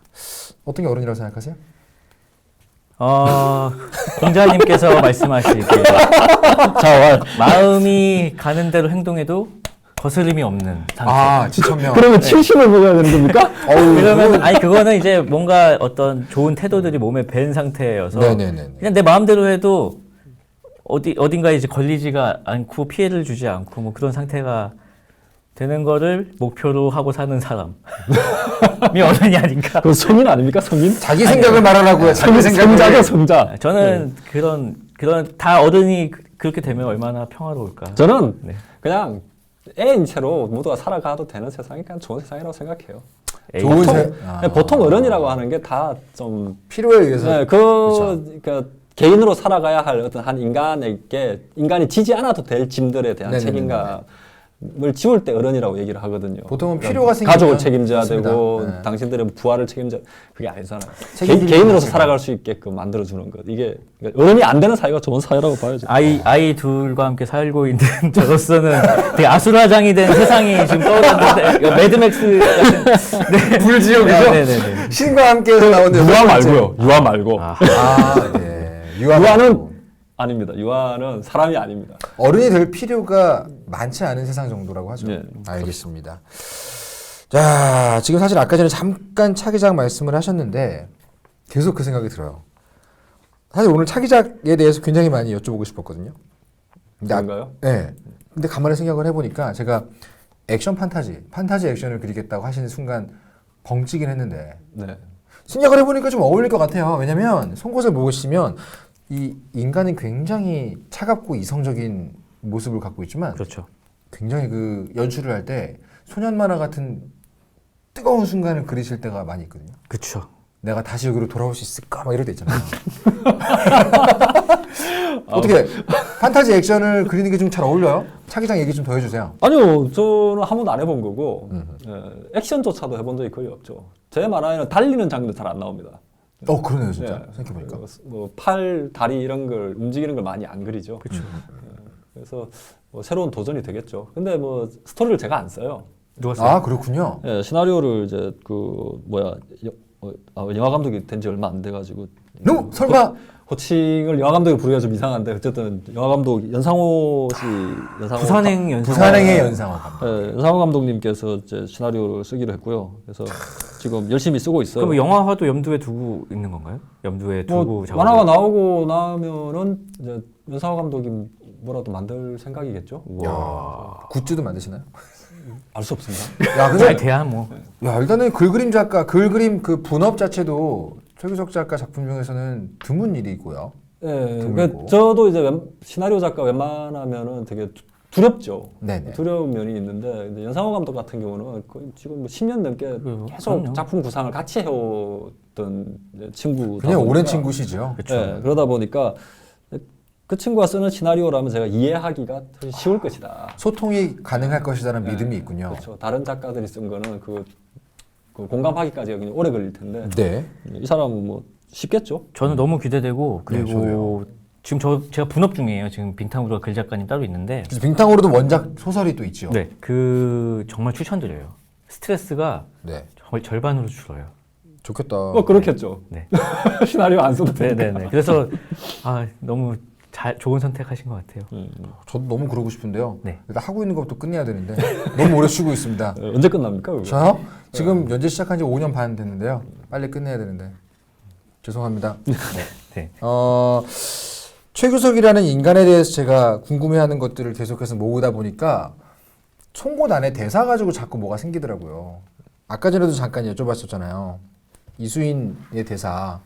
저는 사람에게 실망하지 않습니다. 최규석에게 있어서 인간에 대한 기대는 사라진 건가요? 아니면 원래 없던 건가요? 그게 무슨 얘기인가요? 제가 옛날에 그 말을 들었어요. 최규석 작가님이 사석에서 술을 먹다가 별로 기대 안 해서 실망도 안 한다. 그러니까 인간에게 실망하지 않는 이유가 기대 자체가 없기 때문에 그렇죠. 그럴 그래서 수도 있겠네요. 인간에게 원래 기대를 안 하신 사람인지 아니면 어린 소년 최규석은 사람을 참 좋아하는 강아지 쪽에 가까웠다가 그 기대를 잃은 것인지 궁금했어요. 아니요, 뭐 그런 건 아니죠. 네. 그 이수인이 이제 그 대사를 하게 된 장면도 이제 본인에 대한 평가가 네. 먼저 나오죠. 본인 스스로가 그렇게 기대할 만한 인간이 아니기 때문에 음흠. 다른 사람들도 자기랑 다 같다라는 얘기를 하는 것이죠. 그렇다면 네. 군대 이전의 최규석 작가는 자기에게 기대한 게 있던 만큼 사람들에게도 기대하는 게 뭐 있었고 그런 게 있었죠. 지금은 둘 다 약간 없어졌다. 그게 근데 더 나은 상태, 더 긍정적인 상태라고 네. 저는 생각을 해요. 조금 더 합리적으로 가는 거란 느낌은 들어요. 근데 가끔은 너무 무섭습니다. 아 그래요? 지금은 아닌데 호영호제 안 하고. 아, 지금은 하세요? 또 너무 친해지면은 제가 굉장히 사람을 편하게 대하잖아요. 친해지고 나면. 그 막대하신다고요? 네, 막대하게 돼서 그래서 그렇죠. 네, 세상에 제가 막대하는 사람의 숫자를 최소화시켜야 될 거 아닙니까? 야 그런 거였군요. 아무한테나 다 막대하면은 그쵸. 알 수 없는 적들이 너무 많아집니다. 일리. 나 지금 되게 설득돼 버렸네요. 그렇습니까? 예. 예. 막대하지 않을 방법을 고민하시는 것도 좋을 것 같은데. 잘 안 돼요. 그렇군요. 막대해 주세요. 좋습니다. 인간 최규석 지인으로서 바라본 최규석에 대해서 주호민 작가님이 갖고 있는 인상은 어때요? 기생수라는 만화 보셨나요? 거기 오른쪽이 기생수. 오른쪽이 처음에는 약간 이거 잘못 들으면 안 됩니다. 기생수 같은 사람이 아니고요. 기생수의 오른쪽이 걔가 기생수 맞잖아요. 그렇죠. 걔가 기생수죠. 약간 다르지만. 네. 네. 그래서 굉장히 좀 차가워 보일 수도 있고 어떤 부분에서는. 네네네네. 근데 그게 매력이에요. 오른쪽의 매력도 그거잖아요. 그런 사람이에요. 사람 아닌 정말 사람 아닌 것 같은 매력. 아니 근데 마지막에는 이제 걔가 약간 친데레도 또 있거든요. 또 그- 중요한 순간엔 또 주인공에게 또 엄청나게 또 너와 함께해서 정말 즐거웠고 뭐 이런 얘기도 하거든요. 예, 요약하면은 그 합리적인 괴물. 그래서, 좀 이상한데 네. 합리적이지만 따뜻한 피가 흐르는 네. 괴물. 뭐, 네. 근데 합리성 하면 최규석 작가가 네. 떠오르죠. 좀 인간 밖에서 인간을 바라보는 뭐 이런 습관이 좀 있어서 정확히 그런 생각하네요. 것 같아요. 네. 맞아요. 예전에 최규석 작가님이 그리셨던 단편들을 제가 떠올려 봤더니 나에 대한 문제도 제3자 같이 객관적이고 냉정하게 보는 시선이 있더라고요. 네, 그렇죠. 신기합니다. 어떻게 그렇게 될지. 자, 이제 슬슬 네이버 라이브를 통해 여러분들 만나고 있는 시간도 마무리를 할 시간이 되고 있는데요. 좀 가벼운 질문들 몇 가지를 던지면서 정리를 할까 합니다. 네. 정말 최규석이란 작가 하면 내가 그려지지 않는 그림인데요. 댓글 챙겨보세요. 댓글이 후반부로 갈수록 굉장히 적게 달렸죠. 네, 그죠? 네, 그래서 슬픈 얘기 하세요. 그때는 좀 챙겨봤어요. 아, 네, 초반에 댓글이 이제 몇천 개씩 이렇게 달릴 때는 네네네. 다 볼 수가 없죠. 많으니까, 그죠? 네, 그래서 이렇게 싸움도 많이 나고 그러잖아요. 좀 몇 내용상. 개만 보고 그랬었는데 오히려 이제 적어지니까 소중하게 말할 때 몰랐는데요. 차고 챙겨보게 되는 거죠. 사실 웹툰을 그리시기 전까지는 댓글이라는 개념이 없으셨잖아요. 뭐 그렇죠. 댓글을 보게 된 최초의 작품이 송곳인데 어떠셨나요? 댓글 챙겨보면서. 일단 그런 게 되게 도움이 많이 됐어요. 그러니까 내가 지금 얘기하고자 하는 게 잘 전달되고 있는가 없는가. 피드백에서 그래서 그걸 보고 문제가 전달이 제대로 안 됐다 싶으면은 빨리 새로 한 회를 그려서 이제 그 다음 회 이제 끼워 넣는 되게 순발력 있게 이런 게 적었어요. 이제 그러게요. 가능해지는 거죠. 독자의 그게 좋았어요. 반응을 염두에 두고 창작할 수 있게 되었다. 그러니까 초반에 그 두려움이 있었죠. 이게 정보 전달적인 부분이 많다 보니까 네네네. 이게 제대로 전달될 수 있을까에 대한 두려움이 되게 많았는데 그 댓글이라는 시스템이 있으니까 그 부분에 대해서는 좀 안심이 됐죠. 그러면 차기작도 웹툰으로 하실 거죠? 아마도 그렇겠죠? 되지 않겠어요? 기대되네요. 그러니까요. 기억에 남는 댓글 있으세요? 언제나 받는 질문이지만 작가들은 항상 한두 개씩 있더라고요. 좋은 의미에서건 나쁜 의미에서건 뭐 노조 그 활동하시는 그 분을 부모님으로 둔 학생이 이제 부모님이 어떻게 살고 계신지 좀 알게 됐다. 뭐 이런 댓글 따라서 그런 거 되게 괜찮았고요. 근데 그러네요. 그 외에 굉장히 좀 드라마틱한 그런 댓글들이 되게 많아요. 네네. 근데 사실 죄송한 얘기지만은 댓글에 대한 신뢰가 조금 좀 없습니다. 그러니까 너무 드라마틱하면은 네네네. 티어낸 게 아닐까. 날아오라라 주작의 활. 네, 그러니까 배댓이 되기 위해서 이게 굉장히 인상적인 어떤 그런 걸 만들어내는 게 아닐까라는 두려움, 그러니까 의심을 좀 가지고 있어요. 워낙에 그런 일들이 합리적인 많으니까요. 분이시니까 의심하실 수 워낙 그런 게 있죠. 많으니까 그래서 그걸 보고 독자분들은 진짜로 쓰셨겠지만 뭐 그런 분도 당연히 있을 거라고 생각하지만은 저는 이제 야, 내 만화를 보고 이렇게 영향을 받아서 막 이렇게 세상이 이렇게 막 좋아지고 있어라고 하는 어떤 뽕은 안 맞는. 아, 역시 그 방향이군요. 내 만화 때문에 이 정도로 극적인 경험이 올라올 리가 없다. 그런 의미일 뿐이지 독자분들 거짓말쟁이한테 절대 아니고요. 실제로 김풍 작가님은 네. 밤 11시부터 다음날 새벽 1시까지 찌질의 역사 올라오는 날 연락이 안 돼요. 그 댓글 뽕에 보시면. 취해 있어가지고 이게 연락이 안 되거든요. 근데 절대 뽕에 취하지 않는. 역시 네. 작가로서 가끔 그런 취함을 그래서 취하고 싶지 삶의 질은 않거든요. 김풍 작가가 훨씬 높겠네요. 최고죠. 그렇죠. 좀 더 행복하겠죠. 합법적인 마약 아니겠습니까? 그렇습니다. 주호민 작가님도 있으세요? 기억에 남는 댓글? 기억에 남는 댓글요. 네네. 너무 재밌다. 네, 알겠습니다. 어... 이런 질문이 있어요. 이거 내가 쓴 거 아닌데? 요즘 웹툰 작가님들은 약간 그 작가의 동시에 좀 옛날하고 다르게 셀러브리티, 인지도가 굉장히 높은 가끔 방송인, 네, 이런 분이나 연예인 이런 인식으로 받아들여지기도 하잖아요. 뭐 그런 활동을 하시는 분들 좀 있죠. 과거의 고영 선생님 같은. 약간 다르죠. 그분은 이제 예능인 느낌이었다면, 박광수 선생님. 네, 그죠. 네, 박훈수 작가님. 근데 최기수 작가님 사실 처음 딱 얼굴 보면 장첸 배우 닮았잖아요. 장첸. 아 장첸. 중국 배우, 대만인가요? 맞나요? 잘 모르겠습니다. 아무튼 중화권 벌써 배우. 1년 뮤직비디오에도 그렇죠. 나오시고. 너무 옛날이네요. 네, 그 삼국지의 손권으로 나오시고. 그렇죠. 아, 그렇죠. 네. 검색해 보세요. 장첸이라고 검색하시면 최규석 작가 어님 얼굴 근데 똑같이 나오고. 정말 좋은 장첸 배우를 배우. 하셨네요. 사실 예전에는 저희끼리는 이제 그 조폭 네. 그 서방파 두목 김태초원 씨를 닮았다 뭐 이런 얘기 했었는데 아니, 지금 인상이 너무 유해지셔가지고 전 장첸 배우를 떠올렸습니다. 저는 아무튼 그래서 되게 제가 알기로는 방송 제안이나 출연에 대한 제안도 많이 받으셨다고 들었어요. 어떻게 생각하십니까? 계획이 있으세요? 그게 이제 만화로 알려진 어떤 이미지 때문에 네네. 이 사람이 되게 이렇게 사람이 뭔가 말을 잘할 것 같은 아. 이미지가 있잖아요. 근데 달변가일 것 같고요. 네, 막. 근데 실제로 제가 그렇지가 않거든요. 말 잘하시잖아요. 왜? 다 보셨기 때문에 사람들이. 웃기지는 않죠. 네. 어쨌든 간에 뭐 그래서 제가 몇 번 해봤는데 정말 재능이 없다라는 걸 느꼈어요. 그리고 나의 재능 없음을 스스로 느끼고 그 앞에 지금 같이 일을 하시는 분들이 네. 그 재능 없음을 이렇게 눈빛으로 계속 쏘는 이 상황을 견디는 게 쉽지 않은 일입니다. 최규석 작가가 뭔가를 자기 입으로 못한다고 말하는 거 처음 들어보네요. 못하는 건 못하는 거죠. 야 그렇군요. 못하는 거 말하면 안 하거든요. 그래서 네, 그 못하는 거 계속하면 사람이 이렇게 우울해져요. 연기는 좀 욕심 있다고 하지 않으셨어요? 연기요. 네. 연기는 작품 하는 거랑 좀 비슷한 부분이 좀 있는 것 그쵸. 같아요. 예. 그러니까 예능인은 어려울 것 같지만 진지하게 연기를 해보고 싶은 마음은 있다. 단역을 몇 번 잘, 해봤죠. 그렇죠. 그거는 까메오라고 하죠 보통. 알겠습니다. 이게 진짜 마지막 질문이 2개가 남았습니다. 제가 송곳을 집에서 이렇게 보면서 막 낄낄거리면서 웃은 적이 있어요. 그랬더니 제 아내가 비웃은 거예요? 아니 너무 웃겨가지고 웃긴 장면들이 있습니다. 제 아내가 얘기 이렇게 지나가면서 얘기를 한 거예요.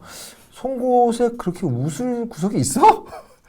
자, 최규석의 비틀린 개그 코드 저한테는 익숙합니다. 익숙하시지 않으세요? 익숙하죠. 네, 뭐 그 시니컬하고 그 습지생태 보고서 같은 경우는 상당히 웃긴 장면이 많죠. 많죠. 네, 그 웃다가 다친 분도 있고. 에이 그거 진짜요? 그 댓글도 거짓말이었어요. 무슨 댓글인데요? 진심으로 믿고 있었는데. 무슨 댓글인데요? 그거 보고 침대에서 보고 이렇게 떼굴떼굴 불렀다가 그러다가 이거 마치 수사죠, 수사. 예를 들면 배꼽이 빠졌다. 배꼽이 어디 갔냐 뭐 이런 거죠. 그죠. 차에서 위트 없으시네. 자, 최규석은 자기 자신의 유머나 개그, 위트에 대해서 어떻게 생각하십니까? 제가 뭐 일상생활에서 그걸 잘 구사하는 사람은 아니고요. 네. 근데 뭐 작품에서 썼을 때는 상당한 어떤 그 자신감을 가지고 씁니다. 잘 알겠습니다. 이거는 먹힌다.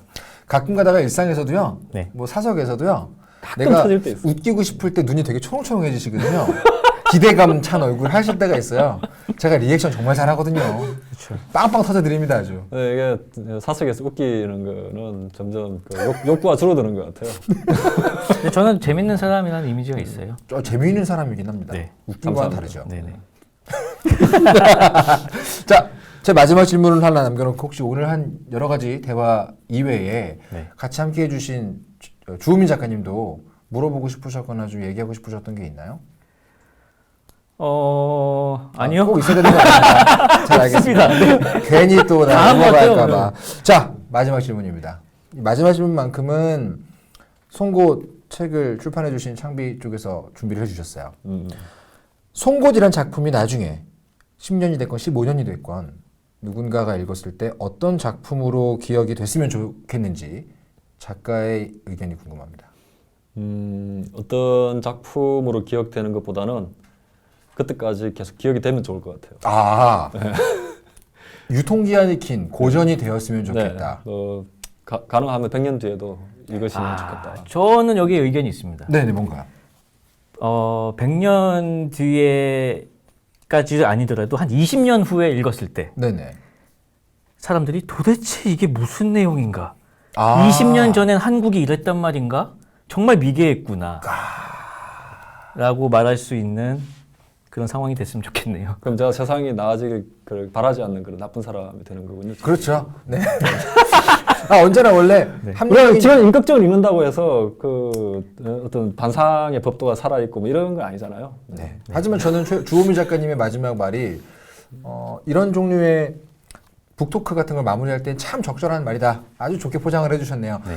이 송곳에서 그려져 있는 한국 사회의 어떤 모습이 더 이상 현실이 아닌 과거 얘기가 되는 시점이 왔으면 좋겠습니다. 저는 개인적으로 최규석 하면 떠오르는 말은 항상 하나의 문장이었어요. 제가 가장 좋아하는 격언이기도 한데요. 이 말을 꼭 하고 싶었던 게 저도 들은 얘기입니다. 세상에 관심이 없는 작가가 있다면 그 작가에게 세상도 관심이 없다.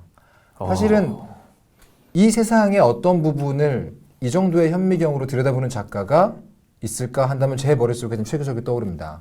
그런 면에서 오늘 굉장히 즐겁고 깊은 대화였고요. 오늘 어떠셨습니까? 저도 한마디 방금 떠오르는 단어인데 아, 이런 것도 해야죠. 안 하면 억울하다고.